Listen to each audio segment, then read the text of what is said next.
பிரேமாமா திருவடிகள் தேவசேனாதிபதியார் திருவடிகள் போற்றி, வீற்றிருக்கும் அனைத்து திருவடிகள் போற்றி போற்றி, வாரியார் சுவாமிகள் திருவடிகள் போற்றி, அருணகிரிநாத சுவாமிகள் திருவடிகள் போற்றி, முருகப்பெருமான் திருவடிகள் போற்றி போற்றி.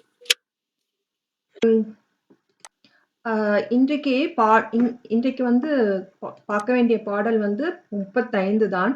ஆனா வழக்கமா வந்து ஒரு மீள் பார்வை நான் குடுக்கணும். ரொம்ப நாளா குடுக்கவே இல்ல. அதனால முன்னாடி நம்ம பாடல் பார்த்த 2 பாடல் மட்டும் மீள் பார்வை. அதாவது அதோட நேரடி விளக்கம் மட்டும் பார்த்துட்டு 35க்குள்ள போகலாம். ஏன்னா இந்த பாடலுக்கு வந்து புராண வரலாறு இல்ல 35க்கு. பட் உவமை நெறைய இருக்கு.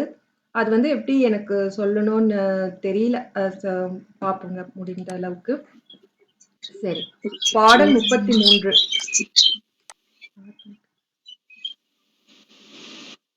பாடல் 33. ஸ்கிரீன் தெரியுதுங்களா? யாராச்சும் ஒருத்தவங்க பிரேமாமா நீங்க சொல்லுங்கம்மா. தெரியுதுங்கம்மா. சரி சரி. பாடல் 33. சிந்தாகுல இல்லொடு செல்வம் எனும் விந்தாடவி என்று விடப்பெறுவேன் மந்தாகினி தந்த வரோதயனே கந்தா முருகா கருணாகரனே. சிந்தாகுல இல்லொடு செல்வம் எனும் விந்தாடவி என்று விடப்பெறுவேன் மந்தாகினி தந்த வரோதயனே கந்தா முருகா கருணாகரனே. சிந்தாகுல இது மந்தாகினி தந்த வரோதயனே கந்தா முருகா கருணாகரனே. அதாவது சிந்தாகுல இல்லொடு செல்வம் எனும், அதாவது மக்கட்செல்வம், பொருட்செல்வம், இதோட பற்றுல இருந்து நான் எப்பொழுது விடை பெறுவேன்? அது வந்து மலை மாதிரி இருக்குது. அதாவது என்னோட துன்பமானது மலை போல இருக்கு. எப்படி விந்திய மலை மாதிரி இருக்கு முருகா, அதுல இருந்து என்னை வந்து காத்தருள்வாயாக அப்படின்றது அந்த பாடல்.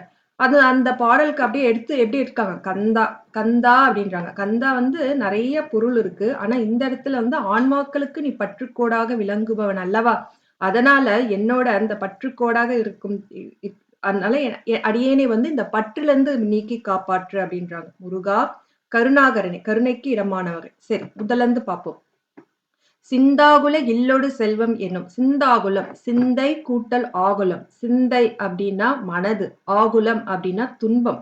மனதுக்கு துன்பமாக ஏதுவாக இருக்கக்கூடிய பொருள் என்ன அப்படின்னா அடுத்தது சொல்றாரு. இல்லொடு செல்வம் எனும். இல்லுன்னா வீடு. ஆனா இது வந்து ஆகு பெயர். அதாவது அதாவது வீட்டுல இருக்கிற மனைவி, மக்கள், உற்றார், உறவினர், சுற்றத்தார் அப்படி எடுத்துக்கணும். இல்லொடு செல்வம், அதோட பொருட்செல்வமும். இதாவது இந்த மக்கட்செல்வம், பொருட்செல்வம், இதனால் வந்து என்ன இருக்கு, எனக்கு துன்பம், மனதில் துன்பம் வந்துகிட்டே இருக்கு, துன்பம் இருந்து கொண்டே இருக்கு. ஆனா அந்த துன்பம் எந்த அளவுக்கு இருக்கு அப்படின்ட்டு ஒரு ஓமை காட்டுறாரு. விந்தாடவி, விந்த அடவி அப்படின்னு படிக்கணும். விந்த அடவி என்று விட பெறுவேன். அதாவது விந்தம் அப்படின்னா விந்திய மலை, அடவி என்பது காடு. அந்த விந்தியமலை காட்டுக்குள்ள போனா, அது வந்து விந்தியமலை காடு வந்து ஒரு அடர்ந்த காடு. அந்த காட்டுல போனா யாரும் திரும்பி வர முடியாது, சிக்கிக்குவாங்க. அது போல நான் வந்து இந்த மக்கட்செல்வம், பொருட்செல்வமால சிக்கி அதாவது விந்தியமலை காட்டுக்குள் நுழைந்தால் எப்படி வெளியே வர முடியாதோ அவ்வாறு நான் சிக்கி தவிக்கின்றேனே. இதிலிருந்து என்று விடப்பெறுவேன். இதை விட்டு எப்போது நான் நீங்க பெறுவேன் முருகா, நீ எப்பேற்பட்டவன். மந்தாகினி தந்த வரோதனே. கங்கா நதி, மந்தாகினி என்பது கேதாரத்தில் ஓடும் கங்கை நதிக்கு பேர் மந்தாகினி. அந்த மந்தாகினி தந்த அப்படின்னா இந்த தாங்கி கொண்ட, தாங்கின வரோதயனே, அதாவது வரத்தை தருபவனே அப்படின்னு சொல்லலாம். இல்ல தேவர்கள் கேட்ட வரத்தின்படி சிவபெருமானின் நெற்றிக்கண்ணில் உதித்தவரே அப்படின்னு சொல்லிக்கலாம். மந்தாகினி அது கங்கா நதியால் தாங்கப்பெற்ற வரோதயனே கந்தா, கந்தக்கடவுளே, கந்தக்கடவுள ஆன்மாக்களின் பற்றுக்கோடாக இருப்பவரே, முருகப்பெருமானே, கருணாகரனே, கருணைக்கு இடமானவரே அப்படின்னு சொல்லிட்டு இந்த பாடல் வந்து நம்மளோட அந்த பற்றுகள் நீக்குவதற்காக விண்ணப்பக்குரிய பாடல். அடுத்ததாக பாடல் 34. இது நம்ம ஏற்கனவே பார்த்ததுனால நம்ம சீக்கிரமா போறோம்.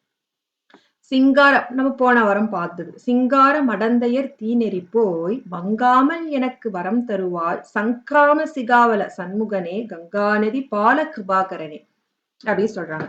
சிங்கார மடந்தையர் தீநெறி போய் வங்காமல் எனக்கு வரம் தருவாய் சங்கிராம சிகாவல சண்முகனே கங்காநதி பால கிருபாகரனே. இது வந்து இந்த மங்கையர், அதாவது இந்த பொது மாதர் வழியில் வந்து சென்று அதனால் வந்து தீய நெறியில் போய் அறிவு மங்கி ஏற்கனவே நம்ம அஞ்ஞானத்துல இருக்கோம். இருந்தும் சுத்த மூடர்களாக அஞ்ஞானத்தில் விழாமல் அதில் கெட்டுப் போகாமல் எனக்கு வந்து காத்தருள்வாய் அப்படின்னு சொல்றாங்க. அதுதான் என்று வரம் தருவாய் அப்படி சொல்றாரு. சிங்கார மடந்தையர் தீநெறிப்போய். அதாவது முன்னாடி வந்து அந்த கடைசி 2 லைன் தான் பார்க்கணும். இது மீள் பார்வைன்றதுனால நான் அப்படியே சொல்லிட்டு போறேங்க. சிங்கார மடந்தையர் தீநெறிப்போய். சிங்காரம் அப்படின்னா வந்து அலங்கரித்துக் கொள்ளுகின்ற மடந்தையர், அதாவது பெண்கள். இந்த இடத்துல புது மாதர்கள் தான் அப்படின்னு சொல்லுவாங்க. பொது மாதர் தான் நம்ம எடுத்துக்கணும். இந்த சிங்கார மடந்தையர் நன்கு அலங்கரித்துக் கொள்ளும் பொது மாதர்கள் வந்து எப்படின்வாங்க, அவங்க வந்து இளைஞர்கள், முதியவர்கள், ஏன் துறந்தோர்களையும் செல்வ செருக்கா இருந்தாலும் செல்வ செல்வந்தர்களாக இருந்தா, அவங்க முதியவர்களாக இருந்தா கூட என்னாகும், அந்த பொது மாதர்கள் அவர்களையும் விட்டு வைக்க மாட்டாங்களாம். அத மாரி நல்லா அலங்கரித்துக் கொள்வார்கள். நல்ல புஷ்பங்களாலும், நல்ல நறுமணங்களாலும், நல்ல அணிகலன்களாக எப்படி ஆடவர்களை தன் பக்கம் இழுப்பதற்காக நல்லா அலங்கரித்துக் கொள்வார்களாம். சிங்கார மடந்தையர் தீநெறிப்போய், அதாவது அழகாக அலங்கரித்துக் கொள்ளும் மடந்தையர், அதாவது பெண்களின் பக்கம் சென்று அவர்கள் காமத்தில் வந்து புணர்ச்சியுற்று தீநெறி போகாமல், மங்காமல், அவர் வழியில் தீநெறியில் போல் கெட்டுப் போகாமல் எனக்கு வரம் தருவாய், எனக்கு வரம் தந்து அருள்வாயாக. இங்க மங்காமல் வந்து கெட்டு போகாமலும் சொல்லலாம், மழுங்காமல். எது அந்த தீநெறிக்கு போனா நமக்கு என்ன மழுங்கும், நமக்கு அறிவு மழுங்கும். அதுவும் எடுத்துக்கலாம் ஒரு இது பொருள். சங்கிராம சிகாவல. சங்கிராம அப்படின்னா போர். எது போர் பண்ணக்கூடியது அப்படின்னா சிகாவலம் அப்படின்னா மயில். அதாவது அந்த மயில் சாதாரண மயில் கிடையாது. அதாவது ஒரு ஒரு ஒரு போர் படை இருக்கு, நீ மயில மட்டும் தனியா அனுப்பிச்சிட்டு வந்து போய் வென்னுட்டு வா அப்படின்னா வென்னுட்டு வந்துருமா. அது மாதிரி போரில் வெல்லக்கூடிய மயிலாகிய மயிலை உடையவன் யாரு? சண்முகனே, ஆறுமுகத்தோனே, கங்காநதி பால கிருபாகரனே, கங்கா நதியின் மைந்தனே. அதாவது இந்த இடத்துல வந்து கங்கா நதியின் பெருமை சேர்க்கும் பொருட்டு, ஏன்னா அந்த முருகப்பெருமான் வந்து உதித்த போது வாயு பகவான், அக்கினி பகவான் மாறி மாறி எடுத்துட்டு போகும்போது கங்கை நதியில் சேர்த்து அந்த கங்கை நதி சரவண பொய்கையில் சேர்த்தாள் என்றது புராண வரலாறு. அப்போ கங்கா நதி பால அந்த தாங்குன அல்ல, அதனால அந்த உபச்சாரமாக கங்கா நதி புதல்வனே, கிருபாகரனே, கருணைக்கு இடமானவரே, சிங்கார மடந்தையர் தீநெறி போய் மங்காமல் எனக்கு வரம் தருவாய், சங்காம சிகாவல சண்முகனே, கங்கா நதி பால கிருபாகரனே. அழகாக அலங்கரித்துக் கொள்ளுகின்ற அந்த பொது மாதரின் தீய வழியில் செல்லாமல் கெட்டு போகாமல் எனக்கு வரம் தடுத்தாட்கொண்டு வரம் தருவாய். போர் எப்பேற்பட்ட போரையும் வெல்லக்கூடிய மயிலாகிய வாகனத்தை உடையவனே, ஆறுமுகத்தோனே, கங்கா நதி பால, அதாவது கங்கையின் புதல்வனே, கிருபாகரனே, கருணைக்கு இடமானவரே அப்படின்றது முதல் 2 பாடல்கள் வந்து போன 2 வாரம் நம்ம பார்த்தோம். இப்போது பார்க்க வேண்டியது பாடல் 35. பாடல் 35 இது என்ன அப்படின்னு பாத்தீங்கன்னா, சாமி கிட்ட நம்ம திருவடி தீக்கை கேட்கிறோம். சாமி எனக்கு திருவிடை தீக்கை கொடு. நான் வந்து எவ்வளவு நாள் தான் இந்த உடம்போட வந்து இந்த பிரம்மன் படைச்ச உடம்பு தான் இது. ஆனா இந்த உடம்ப வந்து எதுக்கு வருது? நாம் செய்த வினையால் தான் வருது. இது வினை செய்யறதும், உடம்பு போறதும், உடம்பு வருது, வினை செய்யறது, இப்படியே சுழற்சியில இருக்கிறேனே, உன் திருவடியை தீக்கை கொடுத்து எனக்கு வந்து இந்த பிறப்பிறப்பு சுழற்சியில வந்து எனக்கு வந்து விடுதலை கொடு. உன் திருவடை தீக்கை கொடுத்து எனக்கு அருள்வாயாக அப்படின்றதுதான் இந்த பாடல். இதை நம்ம பார்க்கலாம். விதிக்காணும் உடம்பை விடா வினையேன், கதிக்கான மலர்க்கழல் என்று அருள்வாய். மதி வாழ்நுதல் வள்ளியை அல்லது பின் துதியா விரதா சுரபூபதியே. ஓகே, இங்க ஒரு கமா வரணும்னு நினைக்கிறேன். துதியா விரதா சுரபூபதியே. விதிக்காணும் உடம்பை விடா வினையேன், கதிக்கான மலர்க்கழல் என்று அருள்வாய். மதி வாழ்நுதல் வள்ளியை அல்லது பின் துதியா விரதா சுரபூபதியே. சுரபூபதியே. சரி, இப்போ நம்ம இந்த பாட்டுக்கு அர்த்தம் பார்க்கலாம். கடைசி 2 வரிகள், மதி வாழ்நுதல் வள்ளியை அல்லது பின் துதியா விரதா சுரபூபதியே. இப்பொழுது வந்து நம்ம நேரடி அர்த்தம் பார்த்துட்டு அதுக்கப்புறம் நம்ம ஓமை பார்க்கும்போது நம்ம கொஞ்சம் விளக்கமா பார்க்கலாங்க. சரி, விதி காணும் மதிவாள் நுதல் வள்ளியை அல்லது பின் துதியா விரதா சுரபூபதியே. மதி வாழ் நுதல். மதி அப்படின்னா சந்திரன். சந்திரன் அப்படின்னா இங்க வந்து பிறை சந்திரன் அப்படின்னு குறிக்குது. வாள் அப்படின்னா ஒளி, அந்த ஒளியை குறிக்குது. நுதல்னா வந்து நெற்றி. அதாவது அந்த பிறை சந்திரன் வந்து எப்படி ஒளி வீசுகிறதோ அது போல நெற்றி ஒளி வீசுகிறதாம். எதோட நெற்றி, யாரோட நெற்றி அப்படின்னா அடுத்த சொல் வருது. மதிவாழ்நுதல் வள்ளியை, அதாவது வள்ளியம்மாவோட நெற்றி பிறை சந்திரன் போல ஒளி வீசுகின்றதாம். வள்ளியை அல்லது அப்பேற்பட்ட வள்ளியம்மாவை, வள்ளியை அல்லது பின் துதியா, அந்த வள்ளியை அம்மாவை தவிர அல்லது தவிர பின் வேறு ஒருவரையும் துதியா, துதியானா புகழாத, புகழாத. துதியா அப்படின்னா அது வந்து ஈறு கெட்டு போயிருக்குங்க தமிழ் இலக்கணத்துல. துதியாத அப்படின்னு இருக்கும். த அப்படின்றது ஈறு கெட்டு இருக்கு. துதியா அப்படின்னா துதித்தல் அப்படின்னா வந்து புகழ்தல் அப்படின்னு அர்த்தம். துதித்தல் அப்படி தொழில் பெயர்னா புகழ்தல் அப்படி இருக்கும். துதியாத அப்படின்னா புகழாத. அப்ப வள்ளியை தவிர வேறு ஒருவரையும் புகழாத விரதா சுரபூபதியே. விரதானா அந்த நோன்பு, வள்ளியை தவிர வேறு யாரையும் வந்து புகழாத நோன்பு கொண்டவரே அப்படின்னு அர்த்தம். நோன்பு பூண்டவரே அப்படின்னு அர்த்தம். இது ஏங்க வள்ளிய மட்டும் மத்தவங்களெல்லாம் கும்பிட மாட்டாரு அப்படின்னா, இது நம்ம உபச்சாரமா அப்படியே சொல்லுக்கு சொல் எடுத்துக்க கூடாது அர்த்தம். இதுக்கு வந்து நான் பின்னாடி உங்களுக்கு விளக்கம் சொல்றேங்க. இப்போ நம்ம நேரடி விளக்கம் மட்டும் பார்த்துக்கலாம். வள்ளியை அல்லது பின் துதியா, வள்ளியை வள்ளி அம்மாவை தவிர பின் துதியா வேறு ஒருவரையும் புகழாத விரதா நோன்பு பூண்டவரே நீ எப்பேற்பட்டவன். சுர பூ பதியே. சுர அப்படின்னா விண்ணுலகம், பூ அப்படின்னா பூ உலகம், பதி அப்படின்றது தலைவன். அப்போ விண்ணுலகத்திற்கும் மண்ணுலகத்திற்கும் தலைவனே. மதி வாழ் நுதல். வாழ் அப்படின்னா ஒளி. மதி வாழ் நுதல் வள்ளியை அல்லது பின் துதியா விரதா சுரபூபதியே. மதி அப்படின்னா பிறைச்சந்திரன். சந்திரன் இந்த இடத்துல நெற்றியை குறிக்கிறதுனால, நெற்றி வந்து பாதி நிலா மாதிரி தானே இருக்கும். அதனால அந்த பிறை சந்திரன் அந்த மாதிரி. பிறை சந்திரன் வாள் என்பது ஒளி. அப்போ அந்த பிறை சந்திரன் எவ்வாறு ஒளி வீசுகிறதோ அது போல இருக்குதாம் நுதல். நுதல் என்பது நெற்றி. யாரோட நெற்றி? வள்ளியம்மாவோட நெற்றி. அப்பேற்பட்ட வள்ளியம்மாவை, வள்ளியை அல்லது பின் துதியா விரதா, அதாவது வள்ளியம்மாவை தவிர வேறு ஒருவரையும், பின் வேறு ஒருவரையும் துதியா துதிக்காத, புகழாத, துதித்தல் புகழாத நோன்பு விரதா நோன்பு பூண்டவரே நீ எப்பேற்பட்டவன். சுர பூபதியே விண்ணுலகத்துக்கும் பூ உலகத்துக்கும் தலைவனாக திகழ்பவனே அப்படின்னு இந்த 2 வரிக்கு நேரடி விளக்கம். முதல் 2 வரி பார்க்கலாங்களா? விதி காணும் உடம்பை விடா வினையேன் கதிக்கான மலர்கழல் என்றருள்வாய். இது சும்மா அப்படியே படிச்சாலே ஓரளவு நம்மளுக்கு புரிஞ்சிடும்.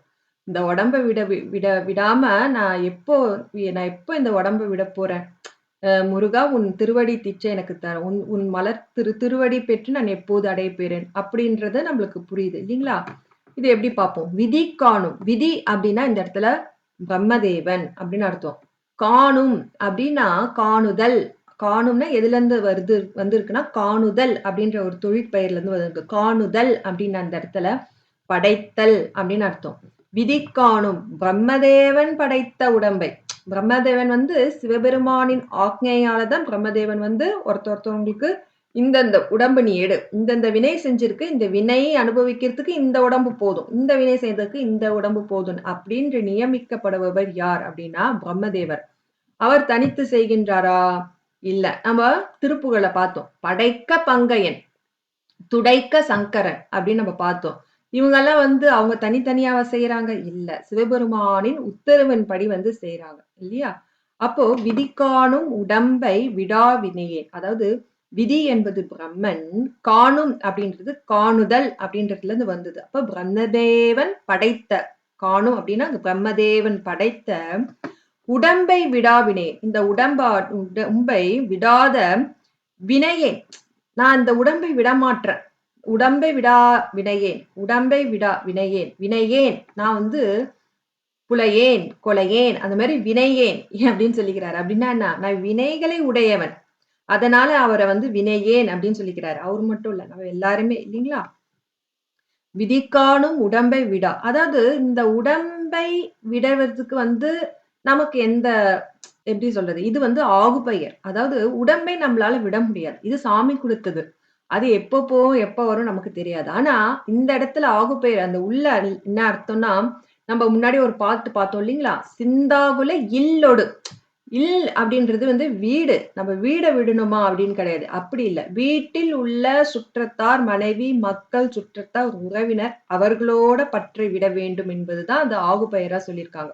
வகுப்பெயர்னா, ஒரு பொருளை வந்து இயற்கையாக சொல்லாம, அ ஒ ஒ வேற ஒரு பொருளோடு ஒத்து சொல்வது. நம்ம வந்து ஒரு பெண் ஆடினாள், அந்த பெண் அழகாக ஆடினாள் அப்படின்றது இயற்கை. ஒரு பெண்ணு வளைந்த இடுப்பு, நல்லா ஸ்தேகம் வச்சிருக்கா, நல்லா உடம்பு வச்சிருக்காங்க, நல்ல நாட்டியம் கத்திருக்காங்க, நல்லா ஆடுறாங்க. ஒரு பெண் ஆடினாள். ஆனா, அந்த பெண் மயில் போல் ஆடினாள் அப்படின்னா, அந்த மயிலை ஒத்த அந்த மயிலுக்கு உவமை சொல்றாங்க அந்த பெண். அப்போ அது ஆகுபெயர். அப்போ இந்த இடத்துல விதிகாணும் உடம்பை விடா வினையேன். உடம்ப நம்ம விட சொல்றாருன்னா இல்ல. ஏன்னா உடம்பு நம்ம கேட்டா வந்தது. நம்ம கேட்டா போகுது கிடையாது. அந்த உடம்பில் உள்ள பற்றை விடு அப்படின்னு சொல்றாங்க. அப்போ உடம்பை உள்ள அந்த அகப்பற்று, புறப்பற்று அப்படின்னு சொல்லிக்கிறோம் இல்லீங்களா? அந்த பற்றை விடாத வினையேன். ஏன்னா அந்த பற்று அப்படின்றதுனால தானே நம்ம வினை செய்றோம். ஒரு பற்றுன்னு ஒண்ணு இருந்தா தான் விருப்பு, வெறுப்புன்னு ஒண்ணு வருது இல்லீங்களா? விருப்பு, வெறுப்பு வரும்போது, இந்த வினை செய்யும்போது, அதுக்கப்புறம் இந்த வினை குவியல் வருது. அந்த வினையால தான் இன்னொரு உடம்பு வந்துகிட்டே இருக்குது. தொடர்ச்சியா வந்துகிட்டே இருக்கு இல்லையா? அப்போ விதிக்காணும் இந்த பிரம்மதேவன் படைத்த இந்த உடம்பை படைத்த இந்த உடம்பில் உள்ள பற்றை விடாத வினையேன். யாரு நானு?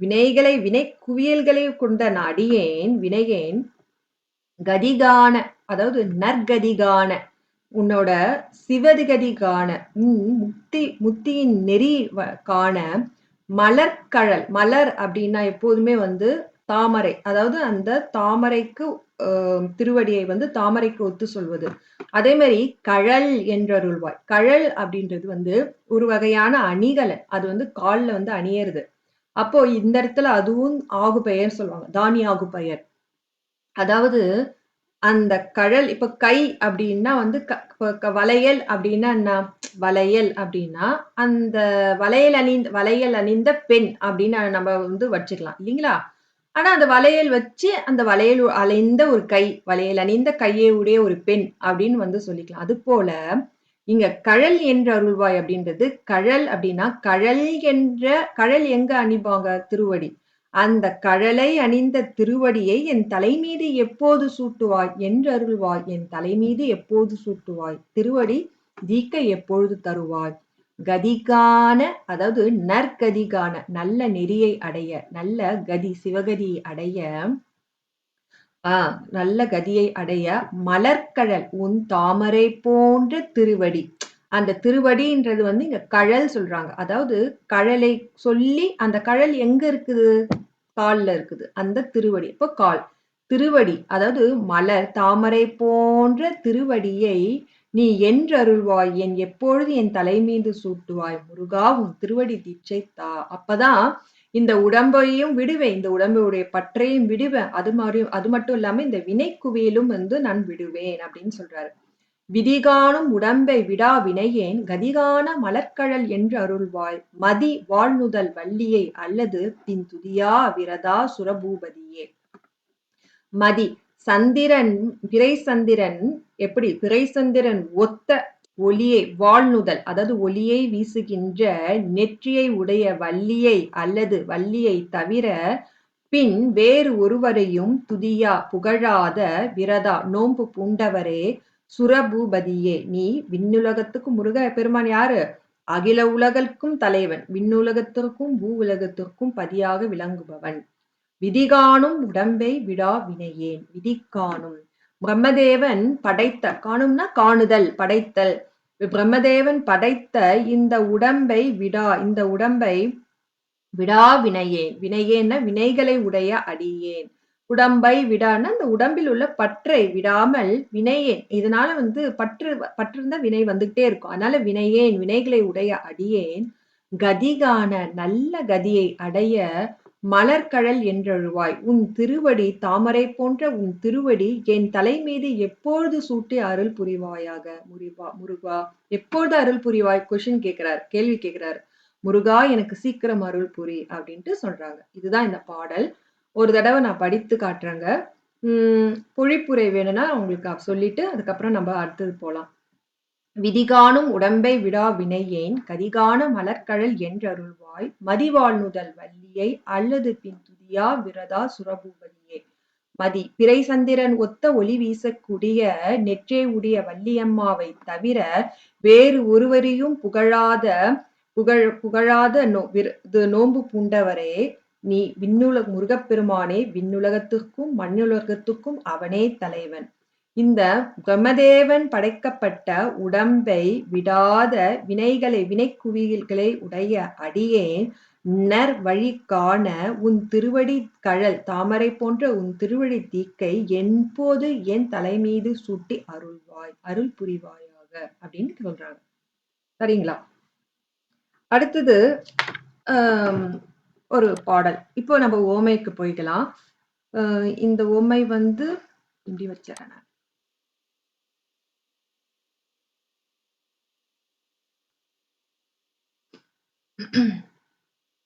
ஓகே, பாடல் முழுதும் தெரியுதுங்களா? முழுசும் ஸ்கிரீன்ல தெரியுதுங்களா?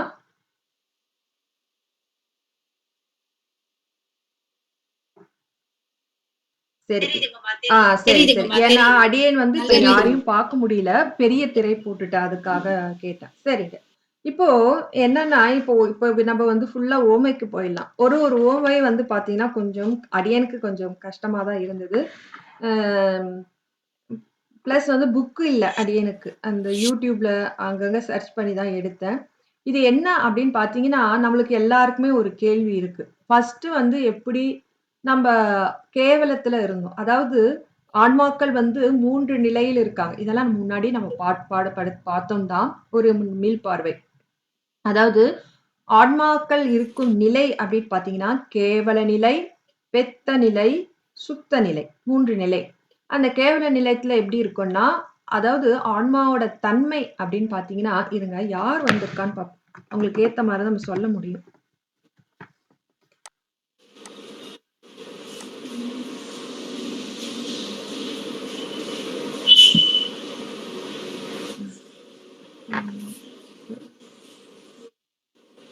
சரி, ஓகே. சரி, ஆன்மா அப்படி பாத்தீங்கன்னா 3 நிலை இருக்கு. ஒண்ணு கேவல நிலை, பெத்த நிலை, சுத்த நிலை. கேவல நிலை அப்படின்னு பாத்தீங்கன்னா, அந்த ஆன்மா ஒரு இயற்கையா அதுக்கு ஒரு ஆன்மாவுக்கு ஒரு தன்மை இருக்கு. அதாவது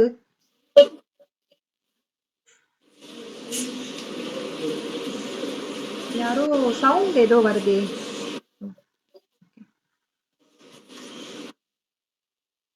ஓகே. ஆன்மாவுக்கு 3 நிலை, கேவல நிலை, பெத்த நிலை, சுத்த நிலை. அந்த கேவல நிலை அப்படி பாத்தீங்கன்னா, ஆன்மா எப்போதுமே ஏதோ ஒண்ணு சார்ந்துதான் இருக்கும். ஒண்ணு ஏதோ ஒண்ணு சார்ந்து இருக்கும். ஒண்ணு இந்த ஆணவ மலம். அதாவது 3 பொருள் இருக்கு. பதி, அது இறைவன். அதாவது நமக்குள்ளே 3 பொருள் இருக்கு. எப்படி அப்படின்னு பாத்தீங்கன்னா, மாயை. அதாவது பதி, பசு, பாசம். இது நம்ம எல்லாருக்கும் தெரியும் இல்லைங்களா? இறைவன், ஆன்மா, அதுக்கப்புறம் அந்த ஆன்மா பாசம், அந்த இருள் அப்படின்றது. அதாவது ஆன்மா அப்படி பாத்தீங்கன்னா, ஏதோ ஒண்ணு சார்ந்துதான் இருக்கும். அது தனித்தே இருக்கவே இருக்காது. தனித்தே இருக்காது. முக்தி நிலையில கூட இறைவனை சார்ந்துதான் இருக்கும். முக்தி நிலையில கூட ஆன்மா தன்னை தரிசிக்காது. இறைவனை தரிசித்த பின் அந்த இறைவன் காட்ட தன்னை தரிசிக்குமா ஆன்மா. அந்த முக்தி நிலையில கூட அதுக்கு அந்த சுதந்திர தன்மை கிடையாது. அப்போ ஆன்மாக்கு 3 நிலை இருக்குங்களா? கேவல நிலை, பெத்த நிலை, முத்தி நிலை. கேவல நிலையில என்னன்னா, உடம்பு இருக்காது. உடம்பு இல்லாம ஒரு இருட்டுல இருக்கும். ஏன் இருட்டுல இருக்கும் அப்படின்னு பாத்தீங்கன்னா, அது ஆணவ மலம் அப்படின்றது இருள் மலம். அந்த இருளால் அறியாமையினால் மூடப்பட்டிருக்கும். அதாவது ஆன்மாவுக்கு அறிவு இருக்கு. சித்து பொருள். ஆனா சித்துனா அறிவுடைய பொருள். ஆனா அந்த அறிவானது தானா வேலை செய்யாம மறைச்சிருக்கு. எப்படி? அந்த இருள் மறைத்து கொண்டது. எப்படி மறைச்சுது அப்படின்னா, அது சாமி கிட்ட போக விடாம தடுக்கும். சாமி கிட்ட போனா அந்த ஆன்மாக்கு வந்து எப்படி ஆகும்? வியாபகம். அதாவது நல்ல அறிவும் வந்துரும். நல்ல ஞானம் வந்துரும். சித்து பொருள். சித்து தன்மை ஆயிடும். அதாவது இறைவனோட தன்மை வந்து அது பெறும். அதை வந்து போக விடாமல் வந்து எப்படி யாரு வந்து தடுக்கிறா அப்படின்னா, அந்த ஆணவம் தான் தடுக்குது. அப்போ நம்மளுக்கெல்லாம் ஒரு கேள்வி வரும். சரி நம்மளுக்கு எப்படி வந்து முதல்ல உடம்பு வந்துச்சு? ஃபர்ஸ்ட்டு எப்படி உடம்பு வந்தது? நம்ம ஃபர்ஸ்ட்டு நம்ம கேவலத்துல இருக்கோம். கேவலத்துல இருக்கம்போது நமக்கு கடவுள் ஏன் உடம்பு குடுத்தாரு? கேவலத்துல இருக்கம்போது நம்ம தான் வினையே செய்யலல்ல. ஏன் வினை செய்யல? நம்ம தான் அறிவு, இச்சை, செயல். அறிவுனா அறிவு, இச்சை அப்டின்னா ஆசைப்படுறது, விருப்பு, இச்சிக்கிறது. செயல் அப்டின்னா ஒரு செயல் செய்யறது. இப்போ இந்த அறிவு, இச்சை, செயலால தான் நம்ம 3 இப்ப நம்ம உடம்பு இருக்கு. இது வந்து பெத்தம் அப்படின்னு சொன்னேன் இல்லீங்களா? கேவல நிலைன்னு ஒண்ணு சொன்னேன். பெத்த நிலைன்னு ஒண்ணு சொன்னேன். சுத்த நிலை. கேவல நிலையில வந்து ஆன்மாக்கு உடம்பே இருக்காது. நம்ப வந்து புவனேஸ்வரி அம்மா வந்து போன வகுப்புல சொன்னாங்க. கேவல நிலையில வந்து அ உடம்பே இருக்காது. அந்த அறிவு, இச்சைன்னா ஆசைப்படுறது. செயல். அந்த ஏதோ ஒண்ணு விரும்புறோம். அந்த விரும்புறதுக்காக ஒரு செயல் செய்றோம். அந்த பொருளை அடைவதற்காக. அது வினை. இல்லீங்களா? அந்த மாரி அந்த அறிவு, இச்சை, செயல் வந்து மறைக்கப்பட்டிருக்கும். எதுக்கு மறைக்கப்பட்டிருக்கும்னா, கருவி இருக்காது. கருவின்னா உடம்பு இருக்காது. நம்ம உடம்பு இருக்கிறதுனால தான் இந்த கண், மூக்கு, மெய், வாய், செவி, மனம், புத்தி, சித்தம் எல்லாம் அந்த கருவியை கொண்டு தான் நம்ம ஒரு செயல் செய்றோம். இப்ப கருவியே இல்லன்னா என்ன பண்ணும்? ஒண்ணும் நம்ம பண்ண முடியாது. இல்லீங்களா? அதுதான் வந்து கேவல நிலை. அப்போ அந்த பெத்த நிலை அப்படின்றது வந்து சுவாமி நம்மளுக்கு உடம்பு குடுப்பாரு. உடம்பு குடுத்து தான் இந்த இந்திரியங்கள், இந்த தத்துவத்தை வச்சு இந்த மெய், வாய், கண், மூக்கு அப்புறம் அந்த ஞானம் தொழில் கருவி, ஞானேந்திரியம், அதாவது அந்த அறிவு கருவி, அதையெல்லாம் வைத்து ஏதோ ஒண்ணு வினை செய்றோம். அது வந்து சகல நிலை, பெத்த நிலை சொல்றோம். இல்லீங்களா? உடம்பு இருக்கு. உடம்பு இருக்கிற நிலை, சகல நிலை, பெத்த நிலை. அது மாரி முக்தி நிலை அப்படின்னு இருக்கும். முக்தி நிலை அப்படின்றது உடம்பு இருக்கும். ஆனா, அந்த உடம்பை ஒரு பொருட்டாக நாம் கருதவே மாட்டோம். நம்ப அந்த உடம்பை வந்து அந்த உடம்புல இருக்கிற கருவியும் கடந்து இறைவனை நோக்கி செல்வது வந்து அந்த முக்தி நிலை. திருவருளில் அழுந்துவது. இப்போ நமக்கு வேண்டியது வந்து, நம்ம இந்த கேள்வி எல்லாருமே கேட்போம் இல்லையா? நம்ம கேவல நிலை. ஆதி ஆதி காலத்துல நம்ம எப்படி இருந்தோம்? அனாதியில எப்படி இருந்தோம்? இருட்டுல இருந்தோம். கேவலத்துல இருந்தோம். உடம்பு இல்ல. உடம்பு எப்படி வந்தது? நம்ம எல்லாரும் கேள்வி கேட்போம். அப்ப நம்ம கேவலத்துல இருக்கும்போது, அறிவு, இச்சை செயல் தான் நம்ம செய்ய முடியாதே! அதுதான் வந்து ஆணவத்தால் மறைக்கப்பட்டிருக்கே! அப்ப நம்மளுக்கு எப்படி உடம்பு வந்தது? அப்படின்னு நம்ம கேட்போம். அப்போ உடம்பு ஃபர்ஸ்ட்டு வந்துதா? இல்ல வினை செஞ்சதுனால வந்துதா? வினை எப்படி செய்ய முடியும்? நான் உடம்பு இருந்தா தானே வினை செய்ய முடியும். அப்படின்ட்டு நமக்கு பல கேள்வி வருதுல்ல. அந்த கேள்வி தான் வந்து இங்க சிவஞான சுவாமிகள் வந்து அகிலாண்டேஸ்வரி பதிகத்துல வந்து பல கேள்விகளாக அந்த அகிலாண்டேஸ்வரி அம்மாவை நோக்கி கேட்கிறாரு. இதுக்கு பதிலும் வாரியார் சுவாமிகள் உரையில குடுத்திருக்காங்க. நாம அத பார்த்துக்கலாம். அதாவது என்ன கேள்வி அப்டின்னா, உடம்பு எப்படி வந்தது? இந்த உடம்பு வந்து எப்படி வந்தது? நான் தான் வந்து ஆரம்பத்துல இருட்டுல இருந்தனே! நான் தான் வினை செய்யலையே! வினை செய்தா தானே உடம்பு வரும். அப்போ உடம்பு இருந்தா உடம்பு வரும். அப்போ சாமி எப்படி உடம்பு குடுத்தாரு? நம்ம முன்னாடி வினை செஞ்சா தானே வரும். அப்படின்றது தான் பல கேள்விகளாக தொடுத்து குடுக்குறாரு. சரி, இப்போ இந்த பாடல் நம்ம பார்ப்போம். ஏன்னா, இந்த பாடலோட என்ன சொல்றாங்க அப்படின்னு சொல்லிட்டு நான் கொஞ்சம் சொல்லிட்டா, கொஞ்சம் இப்போ புரியறதுக்கு ஈஸியா இருக்கும்னு சொல்லிட்டு, நான் முன்னாடி இந்த பாடலோட கருத்தையே சொல்லிட்டேன் நானு. இப்ப நம்ம பார்க்கலாங்க. இது எதுக்கு உவமை அப்படின்னா, "விதிக்காணும் உடம்பை விடாவினையேன்." இந்த உடம்பு எப்படி வந்தது? நம்ம ஒரு கேள்வி கேட்கிறோம்ல, முட்டையிலருந்து கோழியா? கோழிலருந்து முட்டையா? அதாவது மரத்திலருந்து வித்து வந்ததா? வித்துலருந்து மரம் வந்ததா? எது முதல் வந்தது? அப்படின்னு ஒரு கேள்வி. அதே கேள்வி நம்ம சிவஞான சுவாமிகள் வந்து கேட்டிருக்காங்க. அகிலாண்டேஸ்வரி பதிகம். இது வந்து 7வது பாடல்ன்னு நெனைக்கிறேன். சரி, நம்ம இது பாடல் பார்த்துக்கலாம். இந்த பாடல்ல நெறைய இடத்துல வந்து சந்தம் பிரிக்கவே இல்ல. அப்படியே காப்பி பேஸ்ட் பண்ணியிருக்கேன் அடியேன்னு நான் பார்க்குறேங்க. "நீ உள்ளது என்று அன்று நானும் உளன்." நீ உள்ளது என்று அன்று, நீ உள்ளது என்று அன்று நானும் உளன். அன்று முதல் நீங்காமல் என்னிடத்தில் நேசம் வைத்தே நீ இருக்க, நான் மலமாகி நின்றது ஏது? இதுதான் முதல் கேள்வி. சரிங்களா? அதாவது நான் ஃபர்ஸ்ட் அப்படியே படிக்கிறேங்க. படிச்சுட்டு அதுக்கப்புறம் நான் சொல்றேங்க. "நீ உள்ளது என்று அன்று நானும் உளன். அன்று முதல் நீங்காமல் என்னிடத்தில் நேசமைத்தே நீ இருக்க, நான் மலமாகி நின்றது ஏது? உடல் எனக்கங்கு ஏயுமுறை எங்கனே?" இரண்டாவது கேள்வி. வினைகள் தரும் எனில் அவைகள் ஏறிடாது தனுவிலாமல். தனுவிலாமல், அதாவது இது மூன்றாவது கேள்வி. அதாவது முதல் கேள்வி, நீ உள்ளது என்று அன்று நானும் உளன், அன்று முதல் நீங்காமல் என்னிடத்தில் நேசம் வைத்தே நீ இருக்க, நான் மலமாகி நின்றது ஏது? முதல் கேள்வி. இதுக்கு பொருள் சொல்றாங்க. உடல் எனக்கு அங்கு ஏயுமுறை எங்கனே? இரண்டாவது கேள்வி. வினைகள் தரும் எனில் அவைகள் ஏறிடாது தனுவிலாமல். மூன்றாவது கேள்வி. எட்டாது கேவலம் இருப்ப மேல் அவைகள் மேல் அவை கண்மமாகா. எட்டாத கேவலம் இருப்ப மேல் அவை கண்மம் ஆகா. அவிச்சை கண்டு காயம் அளிப்பது எனில் இன்பம் துன்புற முன்பு கண்மமேது?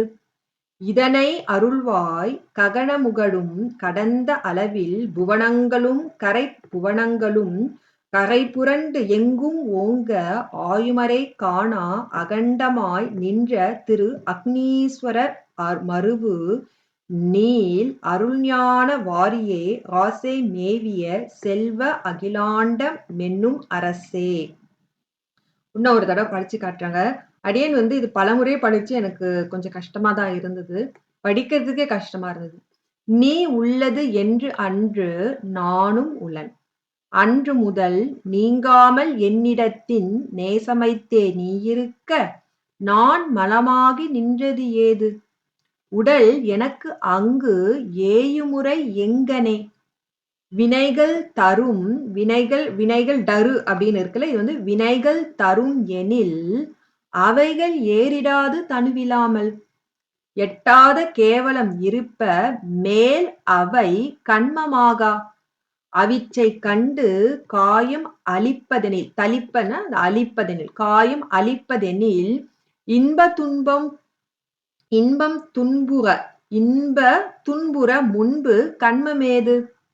அவிச்சை கண்டு காயம் அளிப்பதெனில் இன்ப துன்புற முன்பு கண்மமேது?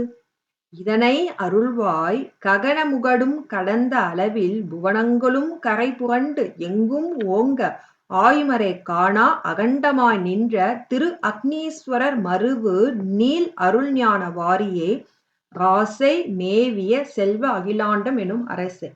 இல்ல, சிவஞான சுவாமிகள் கேள்விதான் கேட்டிருக்காங்க. அது எப்படி உடம்பு வந்தது அப்படின்ட்டு. ஏன்னா பிரம்மதேவன் உடம்ப படைச்சாரு அப்படின்ட்டு நம்ம இங்க பாக்குறோம் இல்லைங்களா? விதிக்காணும் உடம்பை, பிரம்மதேவன் படைத்த உடம்பை விடாமல் வினை செய்து கொண்டுகிட்டே இருக்கிறேன் அப்படின்னும் போது சிவஞான சுவாமிகள் கேட்கிறாரு, இந்த உடம்பு அப்ப எப்படிதான் வந்தது? நம்ம கேவலத்துல இருந்து இருந்தோம்ல, அந்த ஆதி காலத்துல இருந்து எப்படி ஃபர்ஸ்ட் முதல்ல வந்தது அப்படின்ற மாதிரிதான் இந்த கேள்வி கேட்டிருக்காங்க. சரி, இதை எப்படி பார்ப்போம். நீ உள்ளது என்று அன்று நானும் உளன். நீ உள்ளது என்றன்று நானும் உளன். நீ அப்படின்னா இங்க அகிலாண்டேஸ்வரி அம்மா பார்த்து கேக்குறாங்க. அம்மா தாய் அகிலாண்டேஸ்வரி, நீ எப்போ இருக்கிறியோ அப்ப நானும் இருக்கிறேன். நான் அப்படின்றது இந்த இடத்துல ஆன்மா எடுத்துக்கணும். நீ என்பது அப்படின்றது இறைவன். அப்ப இங்க அகிலாண்டேஸ்வரி பதிகம் என்றதுனால அந்த அகிலாண்ட அம்மாவை, அகிலாண்டேஸ்வரியை குறிக்குது. நீ உள்ளது என்று அன்று நானும் உளன். நீ எப்போ இருக்கிறியோ ஆன்மா, அதாவது இறைவன், நீ பதி, அதாவது பதியாக இறைவன் நீ எப்போ இருக்கிறியோ நானும் உளன், ஆன்மாவும் உளன், நானும் இருக்கேன். அன்று முதல் நீங்காமல் என்னிடத்தில் நேசம் வைத்தே நீ இருக்க, நான் மலமாகி நின்றது ஏது? அன்று முதல், அப்போலந்து, நீ எப்போலந்து இருக்கிறியோ அப்போலந்து நான் இருக்கிறேன்ல, அப்போலந்து அன்று முதல் நான் இருக்கிறேன்ல, நீ இருக்கும் போது நானும் இருக்கேன். அப்போ நான் எப்போலாம் இருக்கிறனோ, எப்போலந்து இருக்கிறனோ அன்று முதல் நீங்காமல் என்னிடத்தே நேசம் வைத்த நீ. அப்போ ஆன்மாக்குள்ள எப்போ இருக்குதோ அந்த ஆன்மாக்குள்ள இறைவன் இருந்து கொண்டேதான் இருக்கிறான் இல்லையா? அப்போ அன்று முதல் நீங்காமல் என்னிடத்தில் நேசம் வைத்த நீ, அதாவது அந்த கேவல நிலையிலையும் நான் ஆன்மாவில் கட்டுண்டு இருக்கும் போதும் அந்த கேவலத்திலும் என்னுள் நீ இருந்த. அப்போ நான் எல்லா நிலையிலையும் நீ இறைவா, நீ இருக்கின்ற. அம்பாளை கேட்கிறாரு, அம்மா அகிலாண்டேஸ்வரி, அடியேன் எல்லா நிலையிலையும் நீ இருக்கிற. அப்ப இருக்கும்போது அன்று முதல் நீங்காமல் என்னிடத்தில் நேசம் வைத்த நீ, நான் எப்போலிருந்து இருக்கிறனோ அப்போலிருந்து நீயும் இருக்கிற. எப்படி இருக்க? அன்போடு, என் மீது கருணை கொண்டு என்னுள் இருக்கின்றாய் நீ. அப்படி அப்படி நீ இருக்க, நீ என்னுடைய இருக்கல்ல. அப்ப இருக்கும்போது நான் மலமாகி நின்றது ஏது? அப்போ கேவலத்திலயும் ஆன்மாக்குள்ள வந்து இறைவன் இருக்கான் இல்லையா? அப்ப இறைவன் இருக்கும்போது நான் ஏன் ஆணவ மலத்தில் வந்து மூழ்கி இருந்தேன் அப்படின்னு கேக்குறாரு அவரு. நான் ஏன் ஆணவ மலத்தில் இருக்கிற? ஏன்னா நீ ஒளி பொருளாச்சே, நீ ஒளி பொருள் தானே. அப்ப அந்த இருளை அகற்றிக்கலாம்ல. அப்ப நான் ஏன் இருள்ல இருந்தேன் அப்படின்னு கேக்குறாரு. உடல் எனக்கு எங்கு ஏயுமுறை எங்கனே. அப்ப உடல் எனக்கு எப்படி வந்தது? உடல் எனக்கு ஏயுமுறை ஏயுமுறை எங்கனே. உடல் வந்து எவ்வாறு எனக்கு வந்தது அப்படின்னு வந்து கேக்குறாரு. ஒரு நிமிஷம் இருங்க. ஆமா. ஏயுமுறை. ஏயு அப்படின்னா ஏயுதல் அப்படின்னா பொருந்துதல். உடல் எனக்கு எவ்வாறு பொருந்துது? பொருந்திச்சு. உடல் எனக்கு எவ்வாறு வந்தது? அப்படின்னு கேக்குறாரு. அந்த ஆன்மால உடல் எப்படி பொருந்துச்சு? அதாவது உடல் எனக்கு எங்கு ஏயுமுறை எங்கனே. உடல் எனக்கு அங்கு ஏயுமுறை உடல் அப்படி இருக்க, உடல் எப்படி என்கிட்ட வந்து பொருந்துச்சு அப்படின்னு அம்மா கிட்ட கேக்குறாரு. அகிலாண்டேஸ்வரி கிட்ட கேக்குறாரு. அதாவது என்ன சொல்றாங்கன்னா, "நீ உள்ளது என்று அன்று நானும் உளன். நீ எப்போ இருக்கியோ அப்பயும் நான் இருக்கேன். அன்று முதல் நீங்காமல் என்னிடத்தே நேசம் வைத்த நீ இருக்க, அப்பொழுது என் மீது நீ கருணையாக தான் இருக்கிறாய் என்றார். அவ்வாறு இருக்க நான் மலமாகி நின்றது ஏது? நான் ஏன் இருள் ஆணவ மலக்கட்டில் இருக்கின்றேன்? உடல் எனக்கு அங்கு ஏய்முறை எங்கனே? உடல் எனக்கு எப்படி வந்து பொருந்துச்சு?" அப்படின்னு கேட்கிறாரு. வினைகள் தரும் எனில் அவைகள் ஏறிடாது தணுவினாமல். அதாவது வினையால தான் உடம்பு வந்துச்சுன்னா, ஆதி காலத்துல நான் வந்து அனாதி கேவலத்துல இருந்தேன்ல. இருள்ல தானே இருந்தேன். அப்ப நான் எப்படி வினை செய்ய முடியும்? எனக்கு தான் உடம்பு இல்லையே! அப்படின்னு கேட்கிறாரு. வினைகள் தரும் எனில், வினைகளால உடம்பு வந்துச்சுன்னா, அவைகள் அந்த வினைகள் ஏறிடாது தணுவில்லாமல். அந்த அவைகள்னா இந்த வினைகள். வினைகள் வந்து ஏறிடாது. அந்த வினைகள் வந்து உடம்பு இருந்தா தானே வரும். உடம்பு இருந்தா தானே அதாவது வினை செஞ்சா தான் உடம்பு வரும். ஆனா, அந்த வினை செய்யறதுக்கே உடம்பு வேணும்ல. அதான் கேட்கிறாரு. வினைகள் தரும் எனில், எனக்கு வினையால தான் வந்து இங்க கேட்கிறாருல்ல, உடல் எனக்கு எங்கு ஏயுமுறைங்கனே. உடம்பு எங்க வந்துச்சுன்னு கேட்கிறாரு. உடம்பு எப்படி வந்தது? நான் தான் வினை செய்யலே. வினைகளால வினைகள் வரும் எனில், வினைகள் தரும் எனில், அவைகள் ஏறிடாது தணிவில்லாமல். அதாவது ஆதி காலத்துல தான் எனக்கு உடம்பே இல்லையே. நான் எப்படி உடம்பு இல்லாம எப்படி வினை வந்ததுன்னு கேட்கிறாரு. வேற ஒண்ணும் இல்ல. வினைகள் தரும் எனில் அவைகள் ஏறிடாது தணிவில்லாமல். உடம்பு இல்லாம வினைகள் எப்படி வந்ததுன்னு கேட்கிறாரு. எட்டாத கேவலம் இருப்ப மேல் அவள் கண்மமாக. அதாவது எட்டாத கேவலம். எட்டாத கேவலம்னா, அதாவது வந்து அநாதி கேவல நிலையில வந்து எட்டாத கேவலம். அதாவது அநாதி கேவல நிலையில வந்து அறிவு, இச்சை, செயல் 3மே வந்து முழுசாக மறைக்கப்பட்டிருக்கும். ஆன்மாக்கு வந்து இறைவன் என்ற ஆன்மாக்குள்ள இறைவன் இருக்கான். ஆனாலும் இப்ப நம்பக்குள்ளயும் இறைவன். இப்ப நம்ப சகல நிலையில இருக்கோம். கருவி கரணங்கள் இருக்கு. சாமி நம்பக்குள்ள இருக்காரு. ஆனா எப்படி இருக்காரு? ஒளிந்து இருக்காரு. அப்போ ஏன் நம்ப நாட்டம் வந்து உலகப் பொருள்ல இருக்கிறதுனால, சுவாமி வந்து நம்பக்குள்ள இருந்தும், அவர் மறைந்து இருக்காரு. எப்ப அந்த உலகப் பொருளை வெறுத்து நம் இறைவனை நோக்கும்போது, அந்த ஒளிந்திருக்கும் இறைவன் நம்முள் தோன்றி நிற்பான். அதுபோல கேவலத்திலும் வந்து இறைவன் வந்து ஆன்மாக்குள்ள தான் இருந்தாரு. ஆனாலும் அது இருளில் ஆணவத்தால் முழுதும் மறைக்கப்பட்டிருக்கு. அதனால தான் எட்டாத கேவலம். அறிவு, இச்சை, செயல் 3ம் முழுவதுமாக மறைக்கப்பட்ட எட்டாத கேவலத்தில் இருப்ப, அப்படி நாங்க இருட்டறையில் இருக்கும்போது, மேல் அவை கன்மமாக. நான் எப்படி வந்து கன்மம் செய்ய முடியும்? நான் தான் வந்து வினை செய்ய முடியாதே! ஏன்னா உடம்பு இல்லையே! அவிச்சை கண்டு காயம் அளிப்பதெனில், இன்ப துன்பம் உருவ முன்பு கன்மமேது? அவிச்சை அதாவது ஒரு நம்மளுக்கு வந்து உடம்பு எப்படி வருதுன்னா, ஒரு பற்று வந்தாலே வந்து நம்மளுக்கு உடம்பு வந்துரும். அது நம்ம வந்து பட்டினத்தார் சுவாமி பட்டினத்தார் சுவாமிகள் தான். அவரு வந்து முற்பிறவில வந்து குபேரராக இருந்தாரு அப்படின்ற ஒரு வரலாறு நம்ம பார்த்தோம். இல்லீங்களா? அது ஒரு வரலாறு மாரி. அவரு வந்து என்ன பண்றாரு, சுவாமி சிவபெருமான் கிட்ட கூப்புறாரு. அப்போ சிவபெருமானும், குபேரரும் வந்து நல்ல தோழர்கள். நம்ப வந்து அந்த அந்த விநாயகரோட வரலாறுலலாம் பார்க்கலாம். அப்போ அ அந்த குபேரர் வந்து சுவாமிய கூப்பிடுறாரு. "வாங்க நம்ம ஊரெல்லாம் சுத்திட்டு வரலாம். நம்ம நெறைய ஸ்தலங்கள்லாம் போய் பார்த்துட்டு வரலாம்." சுவாமி என்ன கருணையானவர். அவரு வராரு குபேரருக்கு. அப்ப காவிரிப்பூம்பட்டினத்துல பார்த்துட்டு, இங்க ஒரு 2 நாள் தங்கலாமேன்னு சும்மா மனசுல தான் நெனச்சாரு. அப்ப சுவாமி என்ன சொன்னாரு? நீ இங்கேயே தங்கி ஒரு பிறவி எடுத்து நல்லா அனுபவித்து அப்புறம் என்னை வந்து அடைன்னு சொல்லிட்டு சுவாமி விட்டுட்டு போயிட்டாரு. மனதால் நினைந்த இச்சையாலே அவருக்கு ஒரு பிறவியே வந்தது, உடம்பே வந்தது இல்லைங்களா? சுந்தரமூர்த்தி நாயனார் அவரு இன்னுமே பண்ணல, சும்மா கண்ணால தான் பார்த்தாரு. அதுக்கே பாருங்க அவருக்கு ஒரு பிறவியும் கொடுத்து 2 மனைவி. ஆனா அதோட உட்பொருள் வந்து எது? திருத்தொண்டர் தொகை. அது நம்மளுக்கு தெரியும். அதான் சொல்றேன். இங்க என்ன சொல்றாங்கன்னா, அவிச்சை கண்டு அதாவது நான் இச்சைப்பட்டு எனக்கு உடம்பு வந்துச்சு அப்டின்னா, அந்த இன்ப துன்புற முன்பு இன்பம் இன்பு துன்புறு இன்பு துன்புற முன்பு கன்மம் ஏது? அதாவது நான் ஆசைப்பட்டு ஏதோ நான் பற்று வச்சு இச்சைப்பட்டு ஏதோ ஆசையால விருப்பால வந்துச்சு. அதனால எனக்கு உடம்பு குடுத்தேன்னா, நான் தான் அனாதி கேவலத்துல இருந்தேன். அப்ப எப்படி எனக்கு இன்ப துன்பம் வந்திருக்கும்? அப்ப எப்ப நான் வினை செஞ்சிருப்பேன்னு கேட்கிறார் சாமி கிட்ட. அப்போ அவிச்சை கண்டு காயம். காயம்னா உடம்பு. என்னோட அவிச்சைனா இச்சை. என இச்சை கண்டு காயம் அளிப்பதெனில், நான் இச்சைப்பட்டு எனக்கு காயம் குடுத்த, அதாவது உடம்பு குடுத்தேன்னு சொன்னா, இன்பு துன்புற முன்பு கன்மம் ஏது?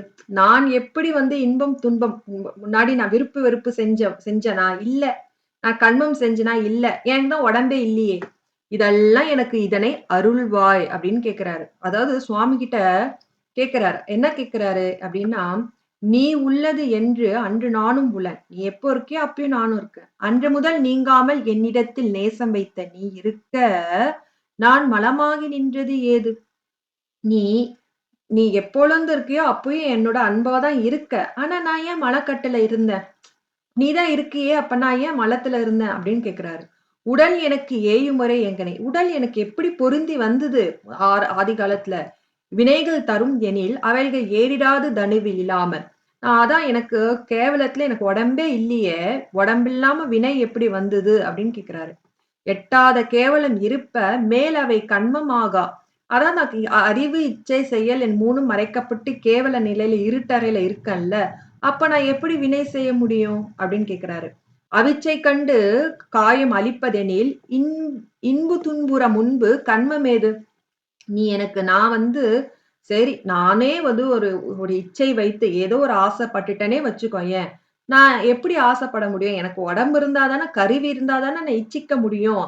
அப்போ நான் எனக்கு உடம்பே இல்லையே! நான் எப்படி நான் விருப்பு, வெறுப்பு நான் முன்னாடி செஞ்சிருப்பேன் ஆதி காலத்துல. அப்ப எப்படி உன் உடம்பு வந்தது? அப்படின்னு கேட்கிறாரு. அதான்.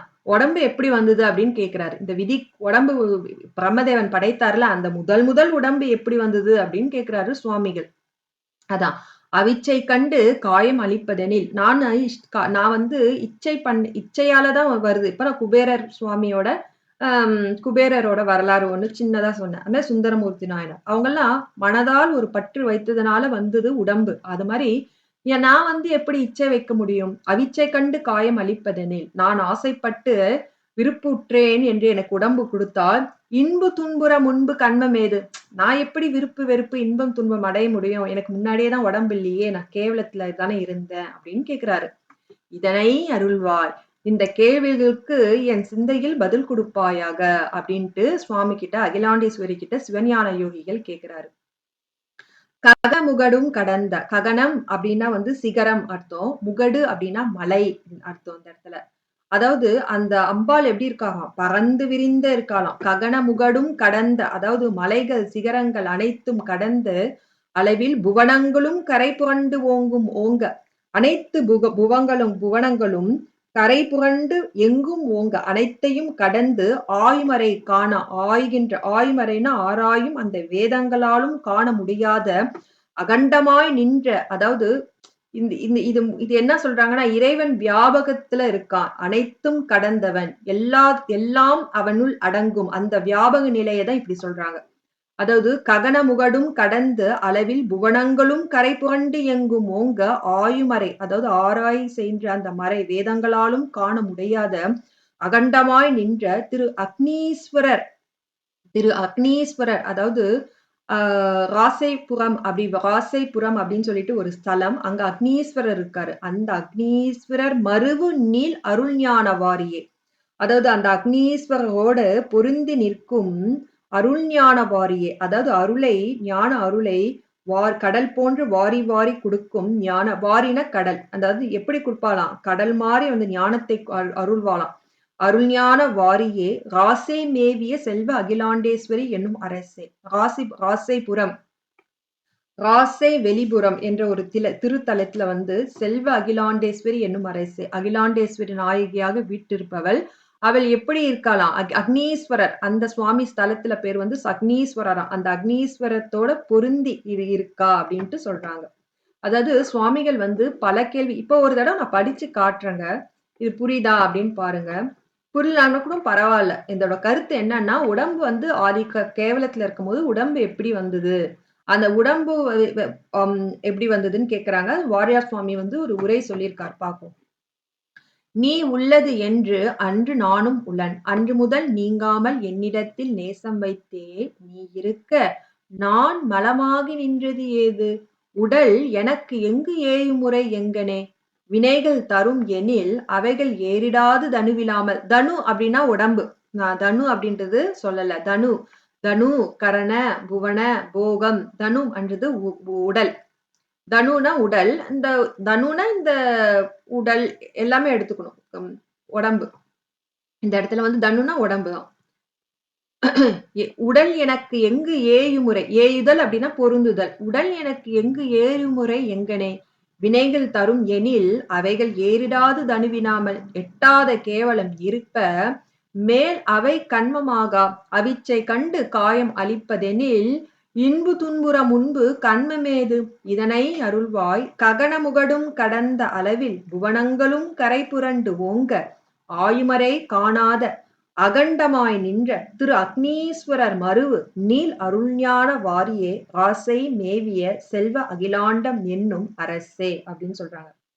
அப்போ அந்த சிவஞான சுவாமிகள் வந்து கேட்கிறார், உடம்பு எப்படி வந்துச்சு அப்படின்னு சொல்லிட்டு. அப்போ நம்மளுக்கு வந்து வாரியார் சுவாமிகள் சொல்றாரு, முதல்ல வந்து எப்படி இருக்கும்னா, சுவாமி வந்து தூள உடம்பு இருக்குல்ல, இப்ப நம்ம பாக்குறோமா, அந்த தூள உடம்பு வந்து படைக்கலையாம்.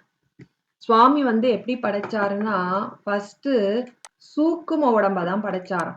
உடம்பு இது வந்து எந்த செய்யுள்ல வருது அப்படின்னு தெரியல. நான் வந்து பார்த்து வாரியார் சுவாமி உரைன்னா அவர் கண்டிப்பா வந்து அந்த இதெல்லாம் பார்த்துதான் கொடுத்திருப்பார். அப்போ இறைவன் வந்து முதலாக வந்து சூக்கும உடம்பை தான் வந்து கொடுத்தாரு. அந்த சூக்கும உடம்புலதான் அந்த சூக்கும கருவிகள் இருக்கும். இப்ப மனம், புத்தி, சித்தம்லாம் வந்து அகக்கருவிகள். அதாவது கண்ணால பார்க்க முடியாது. இப்ப மெய், வாய், கண், மூக்கு இது வந்து கண்ணால பார்க்க முடியும் இல்லைங்களா? அது மாதிரி அகக்கருவின்னு ஒண்ணு இருக்கு. அதாவது மனம், சித்தம், புத்தி அதெல்லாம் இருக்குல்ல, அதெல்லாம் அகக்கருவி. அப்போ சுவாமி வந்து ஃபர்ஸ்ட் நம்மளுக்கு சூக்கும உடல் தான் கொடுத்தாரு. அதாவது கண்ணுக்கு தெரியாத அந்த உடல். நாம் இறந்த பிறகு இந்த தூள உடம்பை நீங்கி சூக்கும உடம்புல தான் இருப்போம். ஆவி வருது அப்படி சொல்றாங்க. சூக்கும உடம்பு. அந்த சூக்கும உடம்ப தான் ஃபர்ஸ்ட் கடவுள் படைத்தாரு. அந்த சூக்கும உடம்ப படைக்கும் போதுதான் அந்த சூக்கும கருவிகளை வைத்து நம்ம வினை செய்தோம். அந்த வினையை வைத்து தான் கடவுள் வந்து தூள உடம்பை கொடுத்தார். இதுதான் வந்து எப்படி வந்து ஆதி காலத்துல வந்து உடம்பு வந்தது அப்படின்றத வாரியார் சுவாமிகள் வந்து கோடிட்டு காட்டியிருக்காங்க. சூக்கும உடம்பின் மூலம் அந்த சூக்கும கருவிகளால் நாம் செஞ்ச விருப்பு வெறுப்புகளின் மூலம் தூள உடம்பு படைக்கப்பட்டு அந்த தூள உடம்பால் நாம் செய்யும் வினை ஏற ஏற ஏற நாம் அதுக்கப்புறம் பிறவி வளர்ந்து அந்த சுழற்சியிலே நம்ம மாட்டிட்டு இருக்கோம் அப்படின்றதுதான் இந்த பாடல். அடுத்த பாடல் நம்ம பார்க்கலாங்க. அடுத்த பாடல் அதேதான். விதிக்காணும் உடம்பை விடான். அதாவது தாய்மானவர் சுவாமிகள் வந்து ஒரு பாடல் சொல்றாரு. அதாவது இதுவும் அதுதான் சொல்றாரு. இத ரொம்ப கேவலமா அது இன்னும் நம்ம உடம்ப வந்து இன்னும் கேவலமாக சொல்றாரு. என்ன சொல்றாங்கன்னா, ஒரு துணி இருக்கு. அது வந்து தூசு படிஞ்சிருக்கு. ஆனா அது போலதான் இந்த உடம்பும் தூசு படிஞ்சிருக்கு. அதாவது இந்த ஆன்மா வந்து வினை என்ற தூசால் இந்த உடம்பில் சிக்கிக் கொண்டிருக்கு. இப்போ ஒரு துணி இருக்கு. அந்த துணி வந்து தூசு படிஞ்சு இருக்கு. அத மாரி இந்த உடம்பு வந்து அந்த ஆன்மா வந்து தூய்மையானது. ஆனா தூசு அடைஞ்சிருக்கு. எதனால? வினையால தூசு அடைஞ்சு இந்த உடம்புக்குள்ள சிக்கி தவிக்குது. அது எப்படி தவிக்குது அப்படின்னா, எப்படி வந்து பஞ்சு வந்து தீப்பிடிச்ச பஞ்சு. அதுவும் தீப்பிடிச்ச பஞ்சு காட்டுல எப்படி பறந்து அடிச்சுன்னு ஓடும். அங்க சுத்தி, இங்க சுத்தி, இங்க சுத்தி, இங்க சுத்தி ஒரு நிலையா ஒரு இடம் இருக்காது இல்லையா? அது போல சூறைக்காற்று போல நம்ம அடித்து இருக்கிறோம். அது மட்டும் இல்லாமல் அது வந்து ஊர் பன்றி அப்படின்னு சொல்றாரு. அதாவது நாம வந்து வினை செய்ய செய்ய நம்ம மூப்பு அடையிறோம் இல்லையா? மூப்படைஞ்சு யமனால் வந்து அழைக்கப்பட்டு, அது மறும் மூப்பு வந்தபோது நம்மளுக்கு வந்து நம்ம அங்கங்கள்லாம் ஒழுங்கா வேலை செய்யுமா அப்படின்னு பார்த்தாக்கா இல்ல. கண்ணு தெரியாது, காது கேட்காது, எதுவுமே தெரியாது இல்லையா? அதுபோல நம்மள வந்து என்ன சொல்றாரு இந்த உடம்ப, ஊர் பன்றி போல நம்ம திரிஞ்சு இந்த உலகத்துல எவ்வளோ நாள் அலைகிறது? இந்த உடம்பை வைத்து எவ்வளோ நாள் அடைகிறது? இறைவா இதிலிருந்து என்ன காப்பாற்று அப்படின்னு சொல்றாரு. இதுதான் இந்த பாட்டோட சாராம்சம். இது வந்து நான் முன்னாடியே சொல்லிட்டேன். நம்ம ஒரு தடவ படிச்சு பார்க்கலாங்க. தூலேறு தூசுபோல் வினையேறு மெய்யென்னும் தொக்கினுள் சிக்கி நாளும் சுழலேறு காற்றினிடை அழலேறு பஞ்சன சூறையிட்ட அறிவையெல்லாம் நாளேற வார்த்திகமெனும் கூற்றின் நட்பேற உள்ளுடைந்து நயனங்களற்றதோர் ஊர் ஏறு போலவே நானிலந்தனில் அலையவோ. ஒரு தடவ படிச்சு காட்டுறேங்க.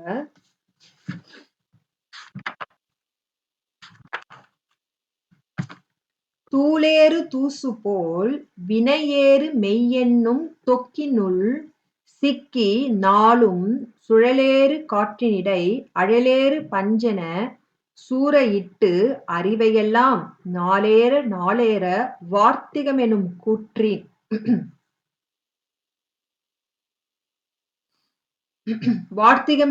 கூற்றின் நட்பேற உள்ளுடைந்து நயனங்களற்றதோர் ஊரேறு போலவே நானிலந்தனில் அலையவோ அப்படின்ட்டு தாயுமானவர் பாடல். இப்போ இது என்னன்னா தூள் அப்படின்னா வந்து துகள், தூசி, புழுது அப்படின்னு அர்த்தம். அதாவது தூள் ஏறு அப்படின்னா தூசி நிறைந்த, துகளேற்றப்பட்ட, புழுதி நிறைந்த அப்படின்னு அர்த்தம். தூசு அப்படின்னா ஆடை, வஸ்திரம் அப்படின்னு அர்த்தம். அதாவது அழுக்கு படிந்த வஸ்திரம். அதாவது தூள் அப்படின்றது வந்து புழுதி, துகள் அப்படின்னு அர்த்தம். புழுதி. தூளேறுனா தூசி நிறைந்த, தூசேற்றப்பட்ட அப்படின்னு அர்த்தம். தூசு அப்படின்னா ஆடை, வஸ்திரம் அப்படின்னு அர்த்தம் இந்த இடத்துல. அப்போ தூசி படைந்த ஆடை போல எப்படி இருக்குதாம்? வினையேறு மெய்யென்னும். அதே மாதிரி வினைகள் கர்மத்தால் ஏற்பட்ட அந்த வினைகள் ஆன இந்த மெய் என்னம்னா சரீரம். இந்த சரீரத்தை எப்படி இருக்குது? அந்த சரீரம் எதுக்குள்ள இருக்குது? தொக்கினுள் சிக்கி நாளும். தொக்கி அப்படின்னா தோற்பை. உடம்பு எப்படி இருக்குது? தோற்பைக்குள்ள என்னோட ஆன்மா எப்படி இருக்குது? சிக்கி இருக்குது அப்படின்றது. அதாவது தூளேறு தூசு போல, அதாவது தூசுகள், புழுதிகள் நிறைந்த ஆடை போல வினையேறு மெய்யென்னும் தொக்கினுக்குள் சிக்கி. நான் அந்த ஆன்மா என்ன ஆச்சு? வினை நான் எனக்கு கொடுத்த உடம்பால வினை செய்தல்ல, அந்த வினை அந்த உடம்பு எப்படி இருக்குதாம்? அந்த உடம்பு வந்து வினையை நிறைந்திருக்கு. வினையேறு அப்படின்னா கர்மங்கள் ஏற்ற வினைகள் நிறைந்த அந்த மெய் எப்படி இருக்குதாம்? தோல் பைக்குள்ள சிக்கி இருக்குதாம். அந்த தோல் பைக்குள்ள எப்படி இருக்குது? நான் இருக்கிறேன், ஆன்மா இருக்குது. அந்த ஆன்மா என்ன பண்ணுது? உடம்பு கொடுத்தாங்கல்ல, அந்த உடம்பு வச்சு சும்மா இருக்கலாம்ல, நிறைய வினைகள் செஞ்சு அந்த தூசி படைந்த ஆடை போல நானும் என் உடம்பு வினைகள் படிந்து பட்டு அந்த தோல் பையில் சிக்கி தவிக்கின்றேன் அப்படின்றது.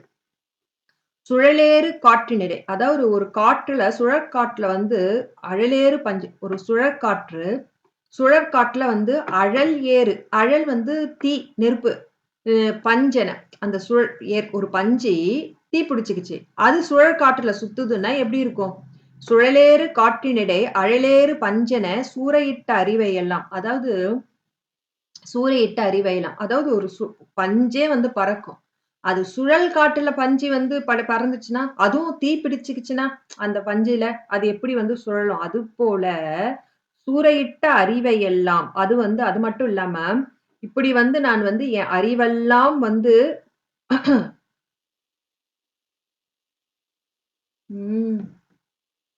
அது போல வந்து என் அறிவையும் நான் இழந்து இருக்கின்றேன். ஆமா, இல்லையா? அதாவது ஆன்மா வந்து சித்துப்பொருள். அது வந்து அறியாமையினால இருக்கிறதுனால தான் உடம்பு வந்தது. உடம்பு எதுக்கு கொடுக்கப்பட்டது? அந்த உடம்பின் மூலம், அந்த கருவி மூலம் கொஞ்சம் அறிவு விளக்கம் பெற பெற இறைவனை அடையறதுக்கான வழி. ஆனா ஒரே ஜென்மத்துல அறிவு விளக்கம் கிடைக்குமா? இல்ல. பல பிறவிகள் எடுக்க வேண்டியது இருக்கும் இல்லையா? அது மாரி சொல்றாங்க, இந்த ஆன்மா ஆனது தூளேறு தூசு போல. அதாவது இந்த ஆடையானது தூசு மாசு படிந்திருக்கு. அதுபோல நான் ஆன்மா ஆனவன் என்ன இருக்கும்? எனக்கு ஒரு உடம்பு குடுத்திருக்காங்க. அந்த உடம்பு வினைகளானவை. அது எதுக்குள்ள இருக்கு? தொக்கினுள் சிக்கினாலும். தொக்கு அப்டின்னா தோல்பை. தோல்பையில சிக்கி நாளும் சுழலேறு காற்றினரே. அதாவது தினந்தோறும் அந்த நாடோறும்னா தினந்தோறும் பல ஜென்மங்கள் தோறும் சுழலேறு காற்றினிடை. காற்றுல வந்து சுழல்கின்ற அழலேறு பஞ்சன சூறையிட்ட அறிவை எல்லாம். அழல்னா வந்து நெருப்பு. நெருப்புல பஞ்சு வந்து சுழன்று எப்படி சிக்கி தவிக்குது. அது போல நான் வந்து இந்த வினையால என் அறிவையெல்லாம் இழந்து சூறையிட்ட அறிவையெல்லாம் இழந்து நாளேற நாளேற வார்த்திகேனமும் கூற்றேன். அதாவது நாள் ஏற ஏற ஒரு ஒரு நாள் தினங்கள் செல்ல செல்ல வார்த்திகம் என்னும் கூற்றில் அதாவது வந்து எனக்கு வந்து மூப்பு வருதா? மூப்பு வந்த உடனே நான் யார்கிட்ட நட்பாகுறேன்? கூற்றின் நட்பு. அதாவது யமனோட நட்புக்கு நான் வந்து என்ன ஆறேன்? உள்ளுடைந்து அவனோட நட்புக்கு நான் வந்து அ சிநேகம் கொண்டு அப்படின்னா என்ன அர்த்தம்னா, நம்ம வாழ்நாள வந்து வீணே கழிச்சு மூப்பு வந்து வீணே வந்து யமனுக்கு சிநேகிதமாயி அவன் கையில் அகப்பட்டு போறோம் அப்படின்றது தான் அது கருத்து. அது அந்த தாயுமானவ சுவாமிகள் இப்படி சொல்றாரு.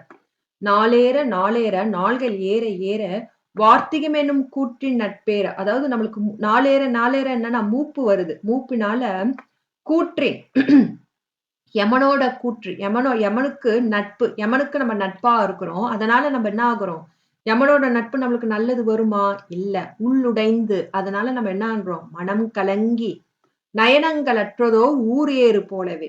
நயனங்கள் அப்படின்னா வயசாக ஆக கண்ணு, காது எல்லாம் கேட்குமா? ஒழுங்கா கேட்காது. நயனங்கள் அற்றதோர் கண்ணிழந்து பார்வையற்று மனம் கலங்கி எப்போ மூப்பு அடைய அடைய ஊர் ஏறு போல. ஊர் ஏறு அப்படின்னா ஏறு அப்படின்னா பன்றி அப்படின்னு அர்த்தம். ஒரு ஊர் பன்றி போல ஏறுனா எருதுன்னு கூட அர்த்தம். ஆனா இந்த இடத்துல பன்றியை தான் குறிக்கிறாங்க. ஒரு ஊர் ஏறு போல பன்றி போல இங்க நானிலந்தனில் அலையவோ நான் நிலந்தனில் அலையாவோ இங்க நானிலம்னா இந்த பூமியில வந்து நான் திரியலாமோ அப்படின்ட்டு சுவாமி கேக்குறாரு. எனக்கு அருள் புரிவாயாக அப்படின்னு கேக்குறாரு. எப்படி ஒரு மாசு படிந்த ஆடை போல என் ஆன்மாவானது மாசுபட்டு இந்த தோல் பையில் சிக்கி தவிக்கின்றது. எப்படி தவிக்கின்றது? அதாவது ஒரு சூறைக்காற்றுல பஞ்சு அனல் பிடித்த பஞ்சு எப்படி வந்து சுழல்கிறதோ அது போல நான் இந்த உடம்பு எடுத்து எடுத்து எடுத்து என் அறிவையெல்லாம் இழந்து அது மட்டும் இல்லாம நாள் ஏற ஏற நாட்கள் செல்ல செல்ல யமனிடம் நட்பு கொண்டு அவனிடம் சிநேகிதம் கொண்டு நான் மலங்கலங்கி இருக்கின்றேன். மூப்பு வரும்போது எப்படி இருக்கும்? என் கருவி கரணங்கள்லாம் வேலை செய்யாது. இப்ப நயனங்கள் அற்றதோர் நான் கண்ணிழந்த ஒரு ஊர் பன்றி போல எப்படி இங்கும் அங்கும் ஊர் பன்றி கண்ணிழந்துனா என்ன? கண் பார்வையற்ற பன்றிக்கு எங்க போனோம், எப்படி போனோம், எது வழின்ட்டு தெரியாது. அது சுத்தி சுத்தி வரும். அது போல கண்ணிழந்த ஒரு பன்றி போல நானிலந்தனில் பன்றி அழுக்கு உடையது. அது போல வினைகள் உடைய அழுக்கு உடையது. அந்த மாரி ஒப்புமை பண்றாரு. பன்றி வந்து அழுக்கு. இப்ப இங்க எந்த அழுக்கு குடிக்கும் அப்படின்னா, வினை இதான் என்னோட அழுக்கு. அது மட்டும் இல்லாம கண்ணிழந்த நயனங்கள் அற்றதோர் ஊர் ஏர் போல. கண் இல்லாத பன்றி அதுக்கு எங்க எப்படி போகணுன்ற வழியே தெரியாது. இந்த குறிக்கோளே தெரியாது. அது போல நான் அலைகின்றேனே அப்படின்றாரு. நான் நிலந்தனில் இந்த பூமியில் வந்து அலைகின்றேனே இறைவா என்னை காப்பாற்று. உன் திருவருள் தந்தருள்வாயாக. தூளேறு தூசு போல வினையேறு மெய்யென்னும் தொக்கினுள் சிக்கி நாளும் சுழலேறு காற்றினிடை அழலேறு பஞ்சென சூறையிட்டு அறிவையெல்லாம் நாளேற நாளேற வார்த்திகெனவும் கூற்றின் நட்பேற உள்ளுடைந்த மனம் கலங்கி நயனங்கள் அற்றதோர் ஊர் ஏறு போல ஒரு ஊர் பன்றி போல நானிலந்தனில் அலையவோ. தூளேறுன்னா மாசு நிறைந்த ஆடை எப்படி இருக்குதோ அது போல வினைகளை உடைய இந்த உடம்பு தோல் பையில் சொக்கினுள் சிக்கி இந்த தோல் பையில் சிக்கி தினந்தோறும் சுழலேறு காற்றிடை அழலேறு பஞ்சன சுழல் ஏறுகிற சூறாவளி காற்றில் அழல் அதாவது தீப்பிடித்த பஞ்சு போல சூறையிட்ட அறிவையெல்லாம் என் அறிவையெல்லாம் இழந்து நாளேற நாளேற வார்த்திகமெனும் கூற்றின் நட்பேற உள்ளுடைந்து நாள் செல்ல செல்ல மூப்பு வந்து கூற்றின் அதாவது யமனின் நட்பு அடைந்து அதனால் மலம் கலங்கி நயனங்களற்றதோர் ஊரேறு போல அதாவது கண் பார்வை அற்று ஊர் ஏறு அதாவது ஒரு ஊர் பொன்றியைப் போல நானிலந்தனில் அலையவோ நான் இந்த பூமியில் அலையவோ அப்படின்ட்டு தாயுமானவர் வந்து இந்த உடம்பை எதுக்கு நீ எனக்கு கொடுத்த இந்த உடம்பிலிருந்து நான் எப்படி விடை பெறுவேன் அப்படின்னு சொல்லிட்டு விடாவினையேன் அதாவது இந்த உடம்பை விட்டு நான் விடாமல் இருக்கின்றேனே எப்படி ஊர் பன்றி போல கண் தெரியாமல் பார்வையற்று எவ்வாறு எப்படி போவது என்று தெரியாமல் உழன்று கொண்டே இருக்கிறனே பன்றி மாசு நிறைந்தது அது போல நான் வினைகள் நிறைந்துள்ளேன் அப்படின்ட்டு தாய்மானவர் சுவாமிகள் சொல்றாங்க. அடுத்த பாடல் பட்டினத்தடிகள் ஒரு பாடல் சொல்றாங்க. இது பார்ப்போம். விதிக்காணும் உடம்பை விடா வினையேன். அதேதான். இந்த மாதிரி வினை எப்படி வருது அப்படின்னாக்கா சுவாமி பட்டினத்து சுவாமிகள் சொல்றாரு கண்டிப்பா வந்து இந்த தேகம் உடம்பு வந்து எதனால வருதுன்னா நாம் செய்த வினையால தான் வருது. வினை மட்டும் ஒழிந்தா ஒரு நிமிஷம் கூட வந்து இந்த உடம்பில் தங்காது. நம்ம அப்படி நம்ம பார்த்த வினை அதான் இப்போ உடம்பு கொடுத்துருக்காங்க சுவாமி. நம்ம அந்த உடம்பு இப்போ உடம்பு எதுக்கு கொடுத்துருக்காங்கன்னா இந்த வினை இந்த பிறவில நீ அனுபவிக்கணும் அப்படின்னு சொல்லிதான் கொடுத்துருக்காங்க. ஆனா அந்த அனுபவிக்கிறதுக்கே வந்து நம்ம வந்து வேற ஒரு புதுசு புதுசா வினை செய்வோம் இல்லைங்களா? அந்த வினை செய்யாம இருக்கணும்னா என்ன பண்றது அப்படின்னா இறைவன் திருவடியை சதா சர்வ காலமாக நினை. அப்படி நினைக்க தெரியலன்னா பரவாயில்ல. யாராச்சும் நினைக்கிறாங்கல்ல அடியார்கள் அவங்கள போய் நீ பற்று. யாரு நினைக்காம இருக்கிறாங்களோ அந்த அடியார் கூட போகாத. அவங்கள விட்டு நீங்கு. இதே மாதிரி வந்து இந்த இந்த நல்ல வழியில நீ செல்லு அப்படின்னு சொல்லிட்டு தன் மனத்துக்குள்ளே அறிவுரை தன் மனதுக்கு அறிவுரை சொல்கிறார். சரி இது பார்க்கலாங்களா? வினை போகமே ஒரு தேகம் கண்டார். வினை போகமே ஒரு தேகம் கண்டார். வினைத்தான் ஒழிந்தால் தினை போதளவும் நில்லாது கண்டாய். சிவம்பாதம் நினை நினைப்போரை மேவும் நினைப்போரை மேவும் நினையாரை நீங்கி இந்நெறியில் நின்றால் உனைப்போல் ஒருவர் உண்டோ மனமே எனக்கு உற்றவரே அப்படின்றாரு. அதாவது மனத்துக்கிட்டே பேசுறாரு. என்ன பேசுறாருன்னா திரும்பி ஒரு தடவை படிச்சுட்டு நான் உங்களுக்கு அர்த்தம் சொல்றேன். வினைப்போகமே ஒரு தேகம் கண்டார். வினைதான் ஒழிந்தால் தினைப்போது அளவும் நில்லாது கண்டார். சிவன் பாதம் நினை நினைப்போரை மேவும் இணையாரை நீங்கி இந்நெறியில் நின்றால் உனைப்போல் ஒருவர் உண்டோ மனமே எனக்கு உற்றவரே அப்படின்னு சொல்றாரு. என்ன சொல்றாங்கன்னா வினைப்போகமே ஒரு தேகம் கண்டாய். தேகம்னா உடம்பு. அதாவது வினைப்போகமே அப்படின்னா முன் செய்த வினையாலதான் இந்த உடம்பு வந்தது பார். கண்டாய் அப்படின்னா இந்த இந்த இந்த சொல்லுவோம்ல இந்த கண்டாய் அப்படின்னா முன் செய்த உடம்புலதான் இப்ப வந்தது இந்த உடம்பு வந்தது அப்படின்னு சொல்றாரு. வினைத்தான் ஒழிந்தால் தினைப்போது அளவும் நில்லாது கண்டார். இந்த வினை வந்து ஒழிந்துச்சுன்னு வச்சுக்கோங்க. பிராரத்த வினை ஒழிந்துடுத்து அப்படின்னா ஒரு நிமிஷம் கூட உடம்பு தங்குமா? வினையெல்லாம் இல்லைன்னா தினைப்போதளவும் நில்லாது கண்டார். இப்போ நாம எடுத்துட்டு வந்த உடம்பு வினை ஒரு முடிஞ்சிருச்சுன்னா ஒரு வினாடி கூட இந்த உடம்பு தங்காது. டக்குன்னு போயிடும். சிறிதளவும் தங்காது. அதுதான் வினைதான் ஒழிந்தால் நான் எடுத்துக்கொண்ட அந்த வினை பிராரத்த வினை நசுக்கி விட்டால் தினைப்போதளவும் நில்லாது கண்டாய். ஒரு சிறிதளவும் வந்து உடம்பு தங்காது. உடனே போய்விடும்.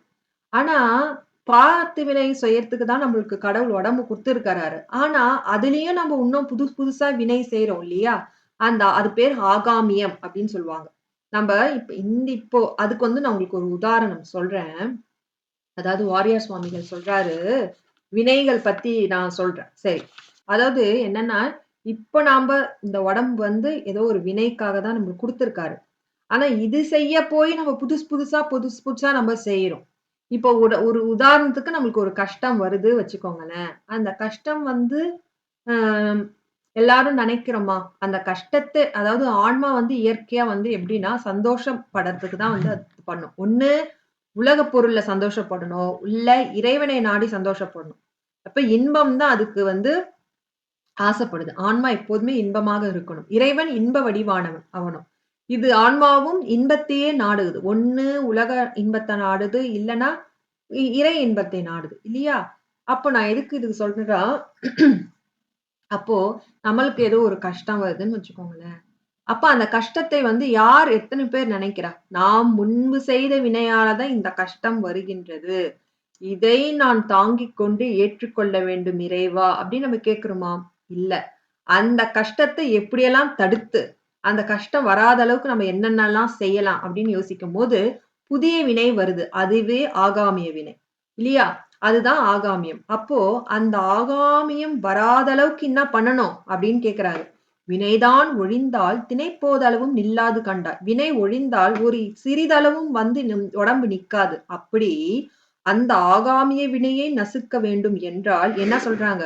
சிவன் பாதம் நினை. இறைவனோட திருவடியை சதா சர்வ காலமாக நினை. அப்படி நினைக்க வரலையா? நினைப்போரை மேவு.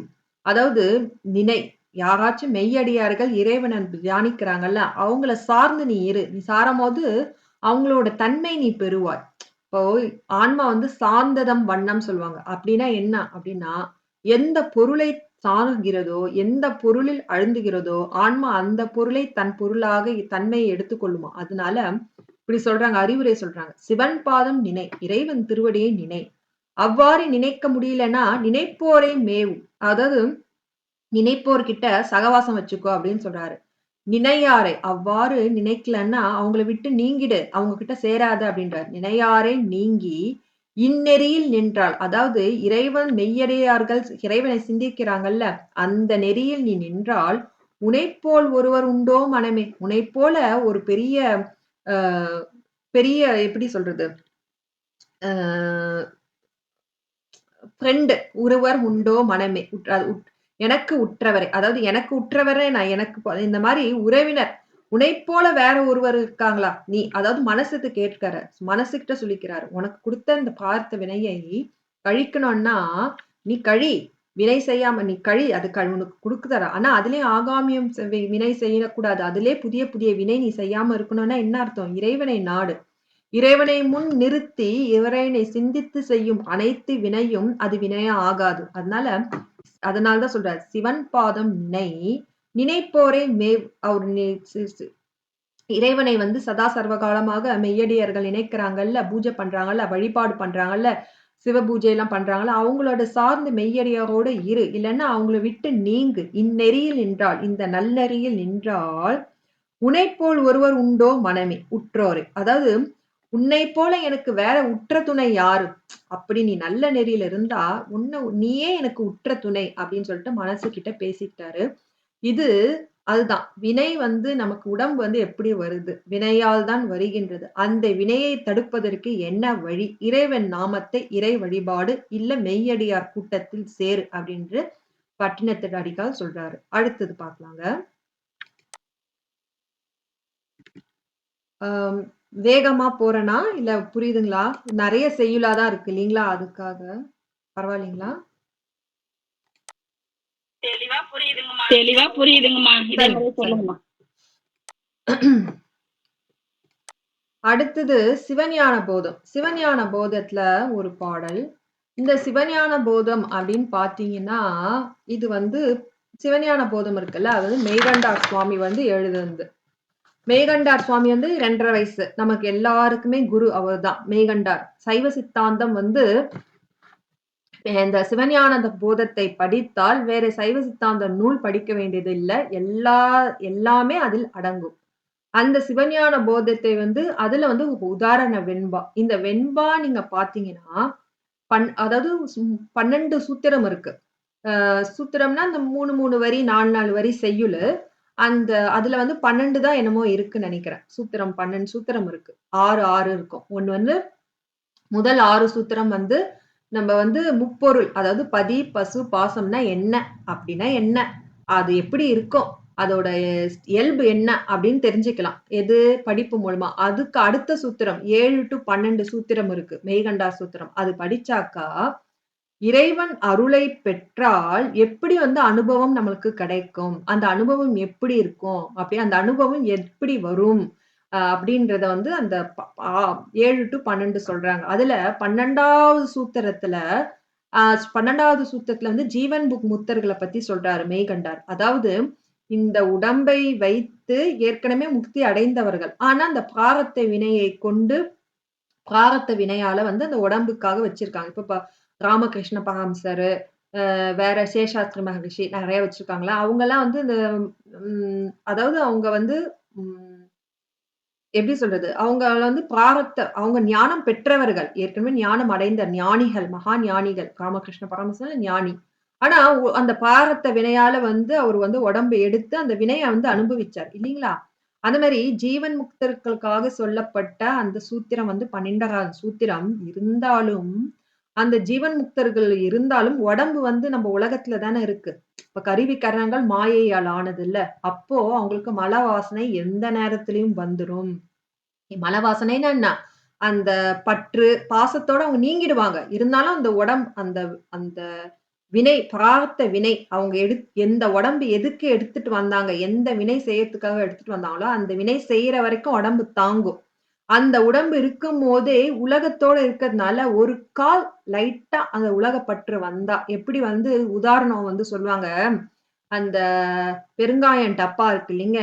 பெருங்காயம் தீந்து போச்சு. பெருங்காயம்லாம் தீந்தோம். ஆனா பெருங்காயம் டப்பால அந்த வாசனை இருக்கும். அதுபோல ஜீவன் முக்தர்கள் முக்தி அடைந்த மாரி இருப்பாங்க. ஆனா அந்த உடம்பானது இந்த உலகத்துல உலக மாயையில இருக்கிறதுனால, திரும்பி அந்த பற்று வாசனை பற்று வராத இருக்கிறதுக்கு வந்து இந்த வெண்பா வந்து சொல்லியிருக்காங்க. எப்படி அந்த வத்தி டப்பால வந்து வத்திலாம் தீர்ந்திருக்கும். ஆனா வத்தி வாசனை இருந்துகிட்டே இருக்கும். அதுபோல ஜீவன் முக்தர்கள் வந்து இறைவனோடு ஒன்றினாலும் அவங்க கருவி கரங்கள் மாயையிலானது இந்த மாயை உலகத்தில் இருப்பதனால், அந்த பற்றானது திரும்பி மீண்டும் வரத்துக்கு வாய்ப்புள்ளது. அதுக்காக என்ன அப்படின்னு சொல்லிட்டு அந்த உதாரணம் வந்து சொல்றாங்க. வினையால் அசத்து விளைதலால் வினையால் அசத்து விளைதலால் ஞானம் வினைத்தீரினன்றி விளையா. ஞானம் வினைத்தீரினன்றி விளையா. வினையால் அசத்து விளைதலால். ஒரு நிமிஷம் இருங்க.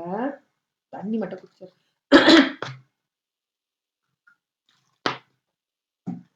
முருகா. வினையால் அசத்து விளைதலால் ஞானம் வினைத்தீரினன்றி விளையா.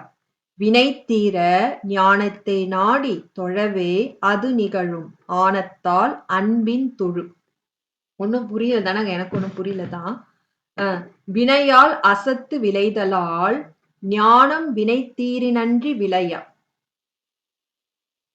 அதாவது இது எப்படி எடுத்துக்கணும்னா, ஒரு தடவை படிச்சிடுறேன்.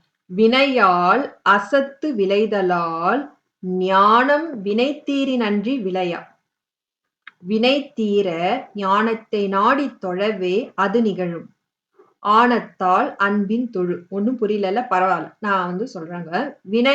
வினையால்னா அதாவது இந்த உடம்பை பற்றி நிற்கும் பிராரத்த வினை இருக்குல்ல, அந்த பிராரத்த வினை வந்து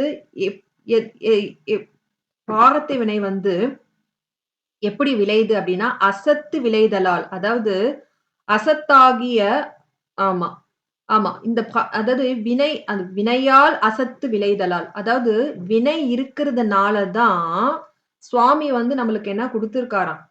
அதாவது தனு கரண புவன போகம் வந்து எதுக்கு கொடுத்தாரு? அந்த வினையை அனுபவிக்கிறதுக்கு தான் கொடுத்தாரு இல்லீங்களா? இப்ப தனு கரண புவன போகம்ல இந்த உடம்பு எதுக்கு கொடுத்திருக்காங்க? ஏற்கனவே ஏதோ பாவம் செஞ்சிருக்கிறேன், அந்த வினை நம்ம இன்ப துன்பம் அதை அனுபவிக்கணும். எப்படி அனுபவிக்கணும்? ஏதோ ஒரு கருவி இருக்கணும். அந்த கருவி இருந்தாதான் ஆன்மா அதை பற்றி இப்போ வந்து ஆன்மாவுக்கு தனியா இருந்துச்சுன்னா, அந்த உடம்பு விட்டு ஆன்மா தனியா இருந்துச்சுன்னா அதுக்கு இன்பம் துன்பம் தெரியாது, வலி தெரியாது. இப்போ அந்த ஆன்மாக்கு ஒரு கருவி வேணும். உடம்பு இருக்கு. இப்போ நம்ம ஏதோ ஒரு ஐஸ்கிரீம் சாப்பிடுறோம். அந்த ஐஸ்கிரீம் வந்து தித்திப்பா இருக்குது. அந்த தித்திப்பா இருக்குதுன்றது எது நிச்சயிக்குது? புத்தி நிச்சயிக்குது. அந்த புத்தி வந்து ஐஸ்கிரீமாக மாறி அந்த இனிப்பை வந்து சுகித்து அந்த இனிப்பு தன்மையாக மாறும்போது அந்த ஆன்மா என்ன பண்ணுது? அந்த புத்தியை பற்றி அந்த இனிப்பு வந்து ஆன்மா வந்து அந்த இனிப்பு அனுபவிக்குது. அப்போ அதுல புத்தின்றது வந்து ஒரு கருவி. அந்த கருவி எதுக்குள்ள இருக்கு? உடம்புக்குள்ள இருக்கு. அதுதான் வினையால் அசத்து விளைதலால். அந்த வினை இருக்கிறதுனாலதான் இந்த அசத்தாகிய மாயை காரியங்கள் வந்து இருக்குது. அந்த மாயை காரியங்கள் வந்து என்ன பண்ணுதுன்னா மயக்கத்தை உண்டு பண்ணுகின்றது அப்படின்றாங்க. இது எப்படி படிக்கணும்னா அடுத்தது வினை தீரி நன்றி. அதாவது இந்த வினைகள் வந்து தீர்ந்தால் ஒழிய, பார்த்த வினை எந்த வினையா இருந்தாலும் அதை தீர்ந்தால் ஒழிய ஞானம் விளையா. அதாவது அது ஞானம் வந்து உனக்கு எப்ப வரும்? சுத்த அறிவு, இருள் நீங்கிய அறிவு, வியாபக அறிவு, தூய்மையான அறிவு, மெய்ஞான உணர்வு எப்ப வரும் அப்படின்னா, வினை தீரின் அன்றி, வினை தீர்ந்தால் அன்றி ஞானம் விளையா. அது வரைக்கும் வந்து ஞானம் வந்து வராது அப்படின்றாங்க. அதாவது ஞானம் வந்து என்ன? மயக்க அறிவே வரும், தூய அறிவு வராது, தெளிந்த அறிவு விளையாது அப்படின்னு சொல்றாங்க. அப்ப அதுக்கு என்ன பண்ணணும்? வினை தீர. வினை தீரணும்னா என்ன? ஞானத்தை நாடி தொழவே அது நிகழும். ஞானத்தை அப்படின்னா சிவனடியார்கள், மெஞ்ஞானத்தை உணர்ந்த சிவனடியார்களை நாடி, அந்த மெய் அடியார்கள் கூட்டத்தில் அவர்களை நாடி நீ தொழு. அப்பொழுது அது நிகழும். நம்ம போன வாரத்துல கூட திருவிளையாடல் புராணத்துல வந்து அந்த மாபாதகம் தீர்த்த படலத்துல கூட அந்த வேடுவன் வேடுவச்சி கோலத்துல சிவபெருமான் இருப்பாங்கல்ல. அப்போ அந்த பாதகன் இருப்பான்ல, அந்த அந்தணரோட பையன் ரொம்ப பாவம் செஞ்சால, சுவாமி ஃபர்ஸ்ட் என்ன உபயம் குடுக்குறாரு? அந்த அதுக்கு அந்த அந்த அந்த விமோச்சனம் எப்படி குடுக்குறாரு? முதல் விமோச்சனம் என்ன குடுக்குறார்? ஞாபகம் இருக்குங்களா? ஒரு சிவராத்திரி அன்று சிவனடியார் உட்ட ஏவலை செய்.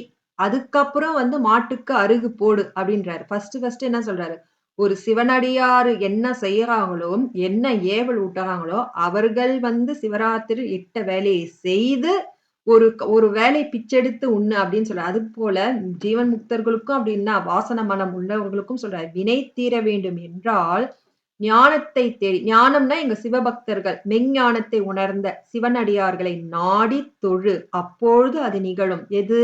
அந்த பார்த்த வினை வாசனை ஃபுல்லா நீங்கி மெஞ்ஞானம் விளையும். முன்னாடி ஞானம் விளையா சொன்னாரல்ல, அது நிகழும். அந்த ஞானம் விளையும். ஆனத்தால் அன்பின் தொழு. ஆகையினாலே, ஆதலாலே, ஆனத்தால்னா ஆதலாலே, அன்பின் தொழு. அதாவது மெய் உணர்வை வந்து உணர்ந்தாங்கல்ல, அந்த அடியாரை கண்டு அன்போடு தொழு. சும்மா நானும் போறேன், நானும் கால்ல வணங்குறேன் அப்படின்னா வராது. அன்போடு, அன்போடு, கருணையோடு நம் உள்ளத்தில் மெய் அன்போடு தொழ வேண்டும் அப்படின்னு சொல்லிட்டு இந்த சிவஞான போதத்துல சொல்றாங்க. அதாவது இந்த உடம்பு நம்ம பார்த்த வினை வந்திருக்கு. ஆகாமிய வினையில இருந்து எப்படி நம்ம தப்பிக்கணும் அப்படின்னா சொல்றாங்க. பார்த்த வினையில இருந்து யாரும் தப்ப முடியாது.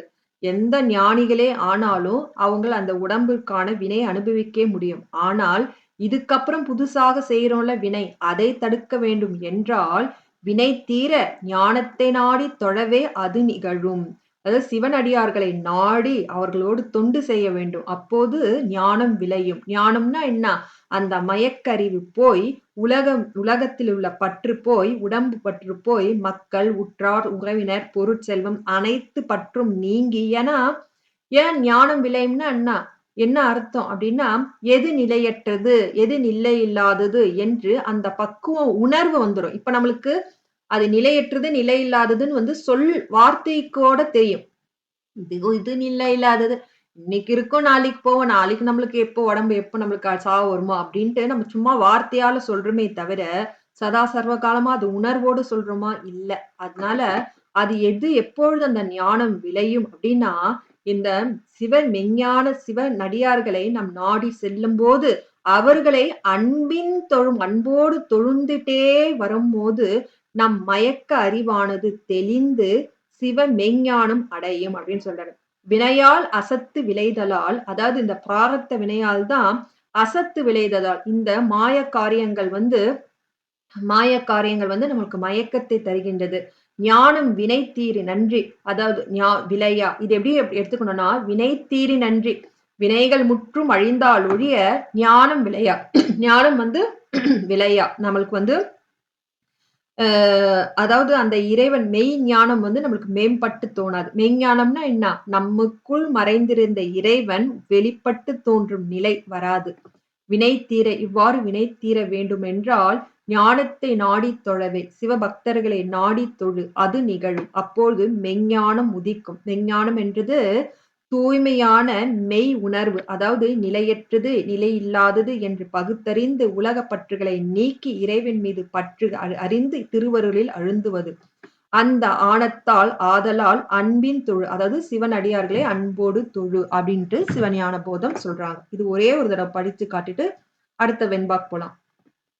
வினையால் அசத்து விளைதலால் ஞானம் வினைத்தீரி நன்றி விளையா. இது எப்படி எடுத்துக்கணும்னா, வினைத்தீரி நன்றி ஞானம் விளையான்னு எடுத்துக்கணும்.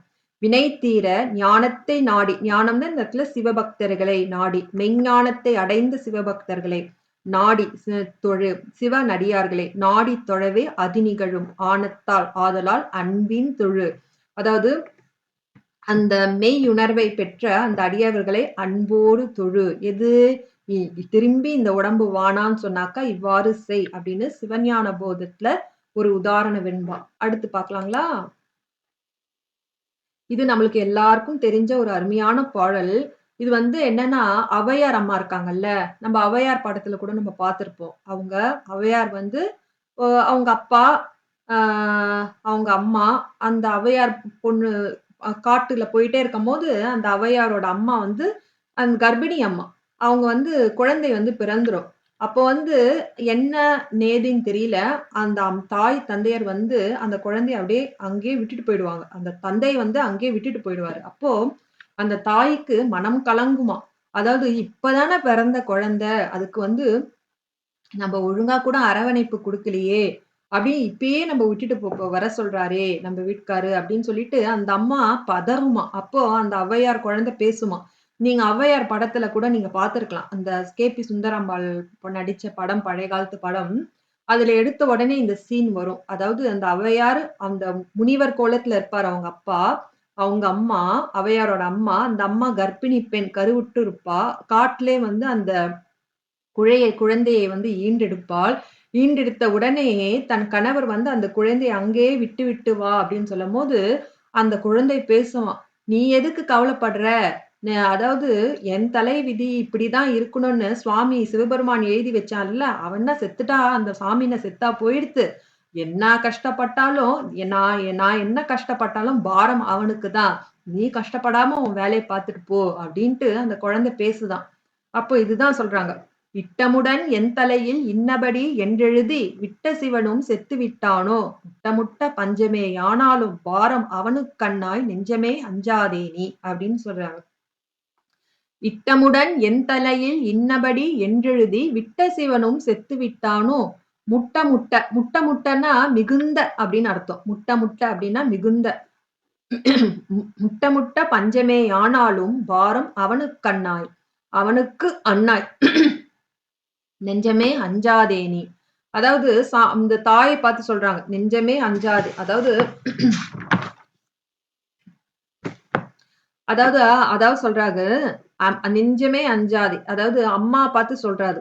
இட்டமுடன் என் தலையில் இன்னபடி என்று. இட்டமுடன் சாமி எப்படி எழுதியிருக்காராம். அன்னையே அந்த அந்த ஔவையார் அம்மா அந்த குழந்தை, சின்ன குழந்தை, பச்சை குழந்தை. அவங்க அம்மாவை பார்த்து சொல்லுதான். அன்னையே நீ இன்னும் கவலைப்படாத. இட்டமுடன் என் தலையில் சாமி எப்படி எழுதியிருக்காரு என் தலையில விருப்புடன் எழுதியிருக்காரா. என் தலை விதியை விருப்பத்துடன் அன்பால் எழுதியிருக்காரு. என் தலையில் இன்னபடி என்றெழுதி நீ இப்படிதான் கஷ்டப்படணும், நீ இப்படிதான் இருக்கணும், என் வாழ்வு இப்படிதான் நிலைத்திருக்கும் அப்படின்ட்டு என்றெழுதி எழுதி வச்சுட்டாரு. சுவாமி எழுதி வச்சுட்டாரு. விட்ட சிவனும் அப்படி விட்ட என்னை எழுதி என்றெழுதி விட்ட. அதாவது இட்டமுடன் என் தலையில் இன்னபடி என்றெழுதி விட்ட. இஷ்டமுடன் அதாவது சுவாமி என் தலையில அன்பா அப்படி என் தலையில இப்படிதான் நீ எழுதி விதி உன் விதி இந்த இந்த உலகத்துல இந்த கலியுகத்துல இந்த பிறப்புல இப்படிதான் இருக்கும் என்றபடி என்று எழுதிவிட்ட. அப்படி என்று எழுதின சிவனும் செத்து விட்டானோ. அப்படி சிவன் செத்துட்டானோ இல்லையே.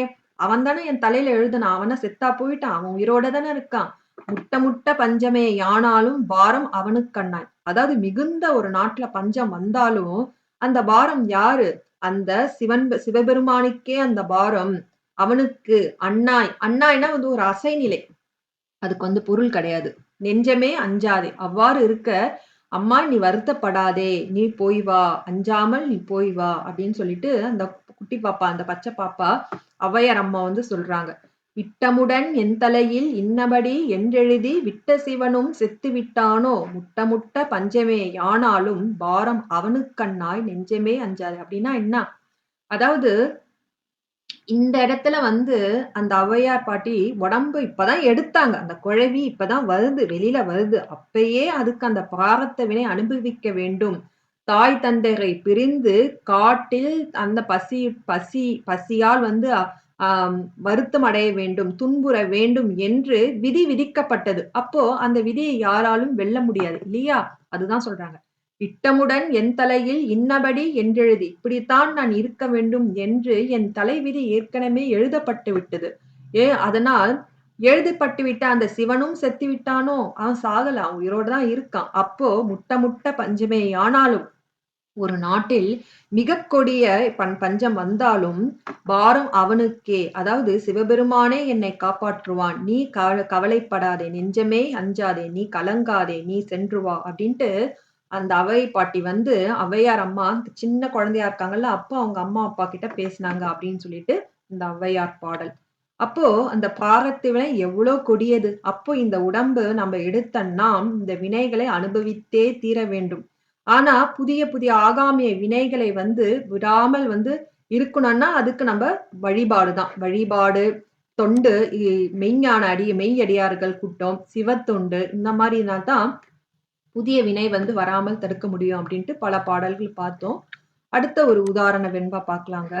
இது வந்து கந்தர் அந்தாதி. கந்தர் அந்தாதியில வந்து இது என்ன அப்படி சொல்றாங்கன்னா, ஒண்ணும் கிடையாது. இது வந்து நான்முகனுக்கு, திசாமுகனே அப்படின்னு வருது பாருங்களேன்.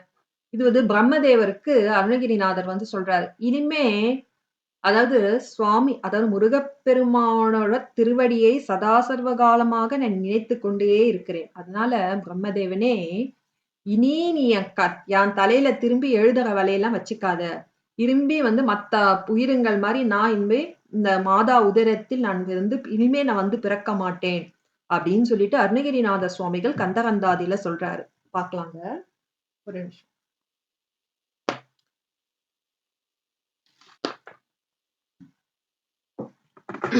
எவ்வளவு இருக்கு? சரி.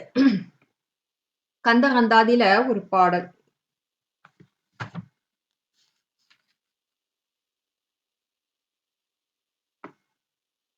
இதுல வந்து என்ன சொல்றாங்கன்னா, அருணகிரிநாத சுவாமிகள் கந்தகந்தாதி வந்து அருணகிரிநாத சுவாமிகள் எழுதுனதுதான்.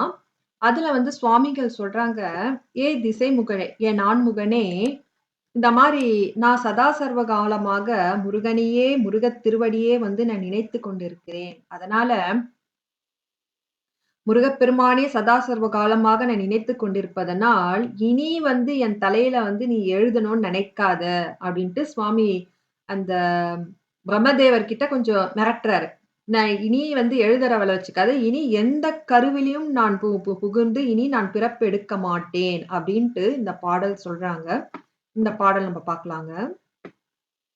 இந்த பாடல் புரியறதுக்கு அடியேன் கொஞ்சம் கஷ்டமா தான் இருந்தது. நம்ம பார்க்கலாம்.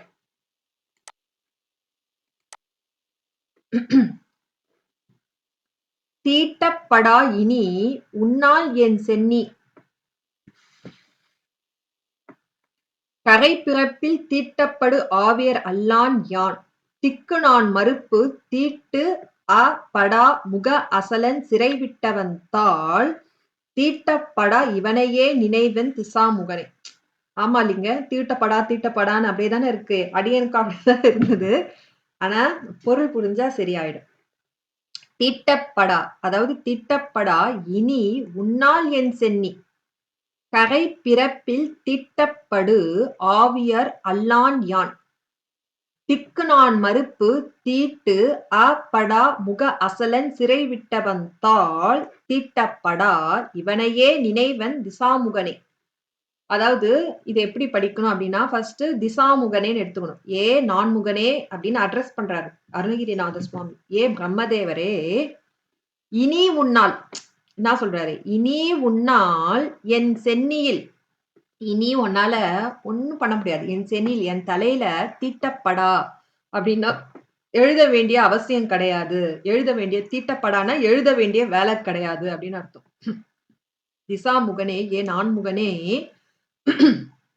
இனி உன்னால என் சென்னி என் தலையில தீட்டப்படா எழுத வேண்டிய வேலை கிடையாது. அப்படின்னா என்ன?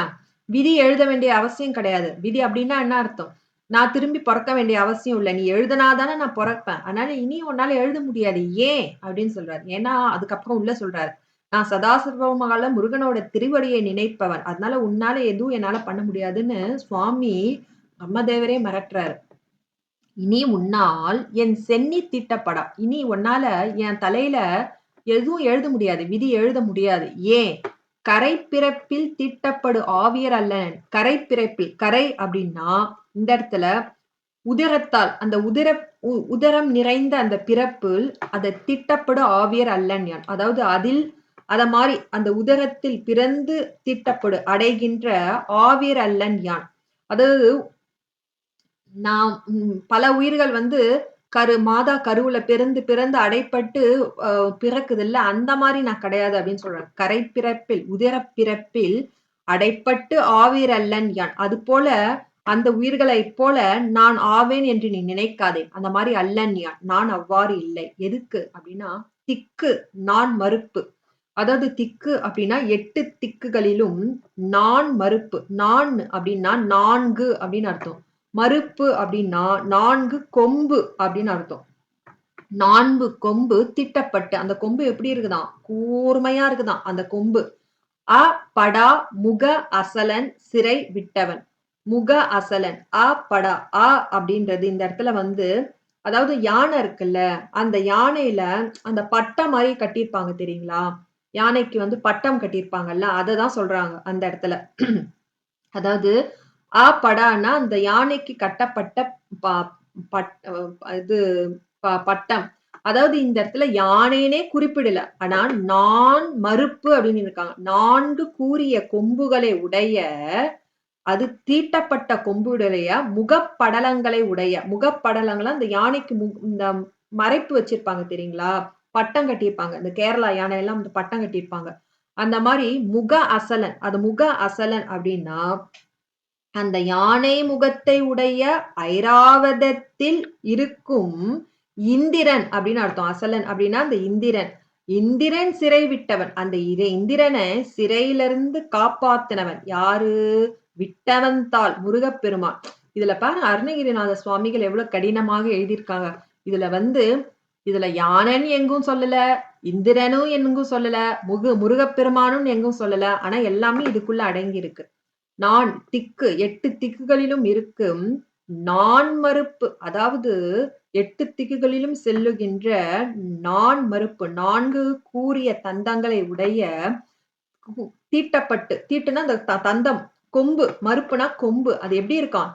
தீட்டப்பட்டு அபடா அப்படின்னா முகப்படலங்களையும் பல சித்திர வேலைப்பாடுகளையும் உடைய முக அசலன். முகம்னா அந்த யானை முகத்தை உடைய, அந்த யானை முகத்தை உடைய அந்த ஐராவதத்தில் ஏறுகின்ற இந்திரனை சிறை விட்டவன். அதாவது சிறை விட்டவன்னா அந்த சிறையிலிருந்து மீட்டவன் தாள். அதாவது யாரு மீட்டவன்? யாரு? முருகப்பெருமான். அவனுடைய தாள் திருவடியை தீட்டப்படா. அதாவது அவனுடைய திருவடியை அடைந்து படான சதாசர்வ காலமாக அழிவில்லாத இவனையே நினைவன். அவனையே முருகப்பெருமானே சதாசர்வ காலமாக நினைப்பவன் நான். அதனால திசாமுகனே இனி உன்னால் என் சென்னி திட்டப்படா. இதனால என் சென்னியில என்ன திரும்பி என் தலையில நீ வந்து கைய வைக்க கூடாது.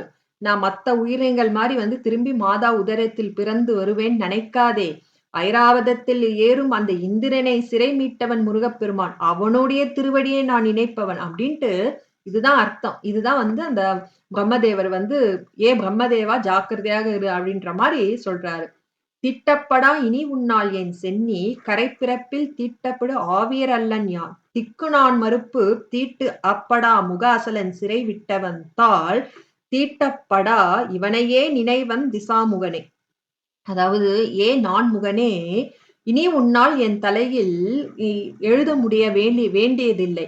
கரை பிறப்பில் தீட்டப்படு ஆவீர் அல்லன் யான். கரை பிறப்புன்னா அதாவது மற்ற கருவில் சனிக்கும் அந்த கருவில் வந்து உதிக்கும் பிறப்பு வந்து இனி வந்து மத்த உயிரினங்கள் போல நான் இனி பிறக்க மாட்டேன். திக்கு 4 8 திசைகளிலும் செல்லுகின்ற நான் மறுப்பு தீட்ட அபடா முக அசலன். 4 கொம்பு எப்படி தீட்டப்பட்ட கொம்புகளையும் அப்படா பல முகப்படங்களையும் முகப்படங்களையும் உடைய கஜ. அதாவது அந்த முக அசலன். அதாவது அந்த ஐராவதத்திற்கு தலைவனான இந்த இந்திரனை சிறையில் மீட்டவன் யாரு? அந்த முருகப்பெருமானின் தாளை தீட்டப்படா. அதாவது அடைந்து சதா சர்வ காலமாக இவனையே நினைப்பவன் யான். அதனால் நான்முகனே அப்படின்னா என்ன அர்த்தம்? முருகப்பெருமானே சதா சர்வ காலமாக நாம் தொழுது வழிபடும் போது நமக்கு பிறப்பு இல்லை. அதுதான் இந்த பாடல். அது கொஞ்சம் இவ்வாறு கடினமாக இருக்கு. ஆனா அதோட கருத்து என்னன்னா, சதா சர்வ காலமாக நம் முருகனை முக்கரணங்களால் உள்ளன்போடு வழிபட்டால் நான்முகன் நம் தலையில் எழுத மாட்டான். நாம் பிறப்பிறப்பு சூழலிலிருந்து தப்பித்துக் கொள்ளலாம் அப்படின்னு சொல்றாரு. அடுத்ததாக ஒரு திருமந்திரம் பாடல். மணி என்னங்கம்மா? 11:46. இப்போ முடிச்சிடலாங்களா? இதோட அடுத்து கண்டினியூ பண்ணிக்கலாமா? சரிங்கம்மா. ஏன்னா பாத்தீங்கன்னா இன்னும் 1, 2, 3, 4, 5 பாடல் இருக்கு. ஆனா இத தொடங்குனா 5 பாடலும் கடினமான பாடல் தான். திருமந்திரம் இருக்கு, ஒரு திருக்குறள் இருக்கு, திருமந்திரம், இது இது திருவாசகம், 2 திருவாசகம். சரி, 2 திருமந்திரம், ஒரு திருக்குறள், ஒரு திருவாசகம் இருக்கு.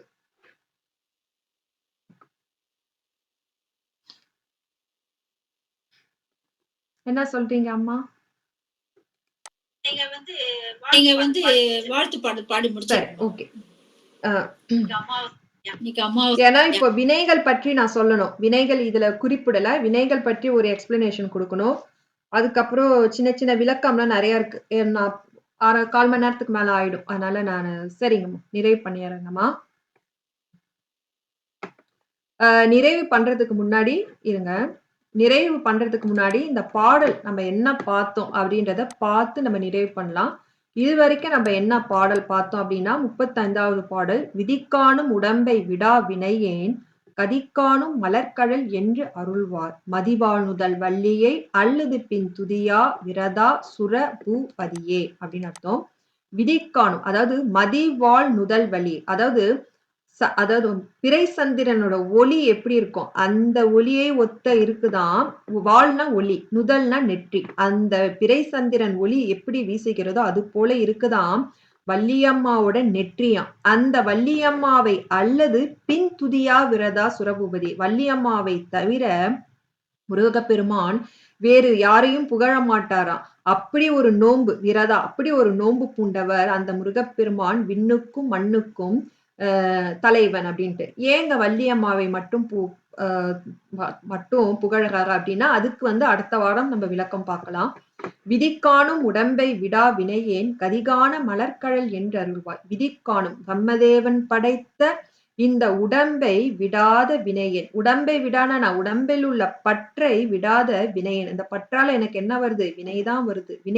வினைக்குவிகளை உடைய இந்த வினையேன் கதிகான சிவகதிகான முக்தி வழி காண உன் மலர்கழல் என்றருவார். மலர்கழல் உனது தாமரை போன்ற கழலடிந்த திருவடியை என் சென்னிமேல் சூட்டி உன் திருவடி தீக்கை என்று அருள்வாய். முருகா திருவடி தீக்கை தந்தருள்வாய் அப்படின்னு பார்த்தோம். இது வரைக்கும் நம்ம பார்த்தது முதல் வரிதான். விதிக்காணும் உடம்பை விடா வினேன். அதுக்காக இந்த பாரத்த வினையால இந்த உடம்பு எப்படி வருது, இந்த உடம்பால எப்படி அல்லோலப்படுறோம் என்றது பல ஞானிகள், தாய்மான சுவாமிகள், பட்டினத்தடிகள், சிவஞான சுவாமிகள் அப்படின்றது பல உதாரணம், ஔவையார் என்று பல உதாரணம் வெண்பா பார்த்தோம். ஆகையினாலே இந்த அளவிலே இப்போது நிறைவு செய்கிறேன். அது இந்த பாடலோட தொடர்ச்சி அடுத்த வாரம் நம்ம பார்க்கலாம். நான் பாடல் நிறைவு செய்கின்றேன். உருவாய் அருவாய் உலகாய் இலதாய் மறுவாய் மலராய் மணியாய் ஒளியாய் கருவாய் உயிராய் கதியாய் விதியாய் குருவாய் வருவாய் அருள்வாய் குகனே.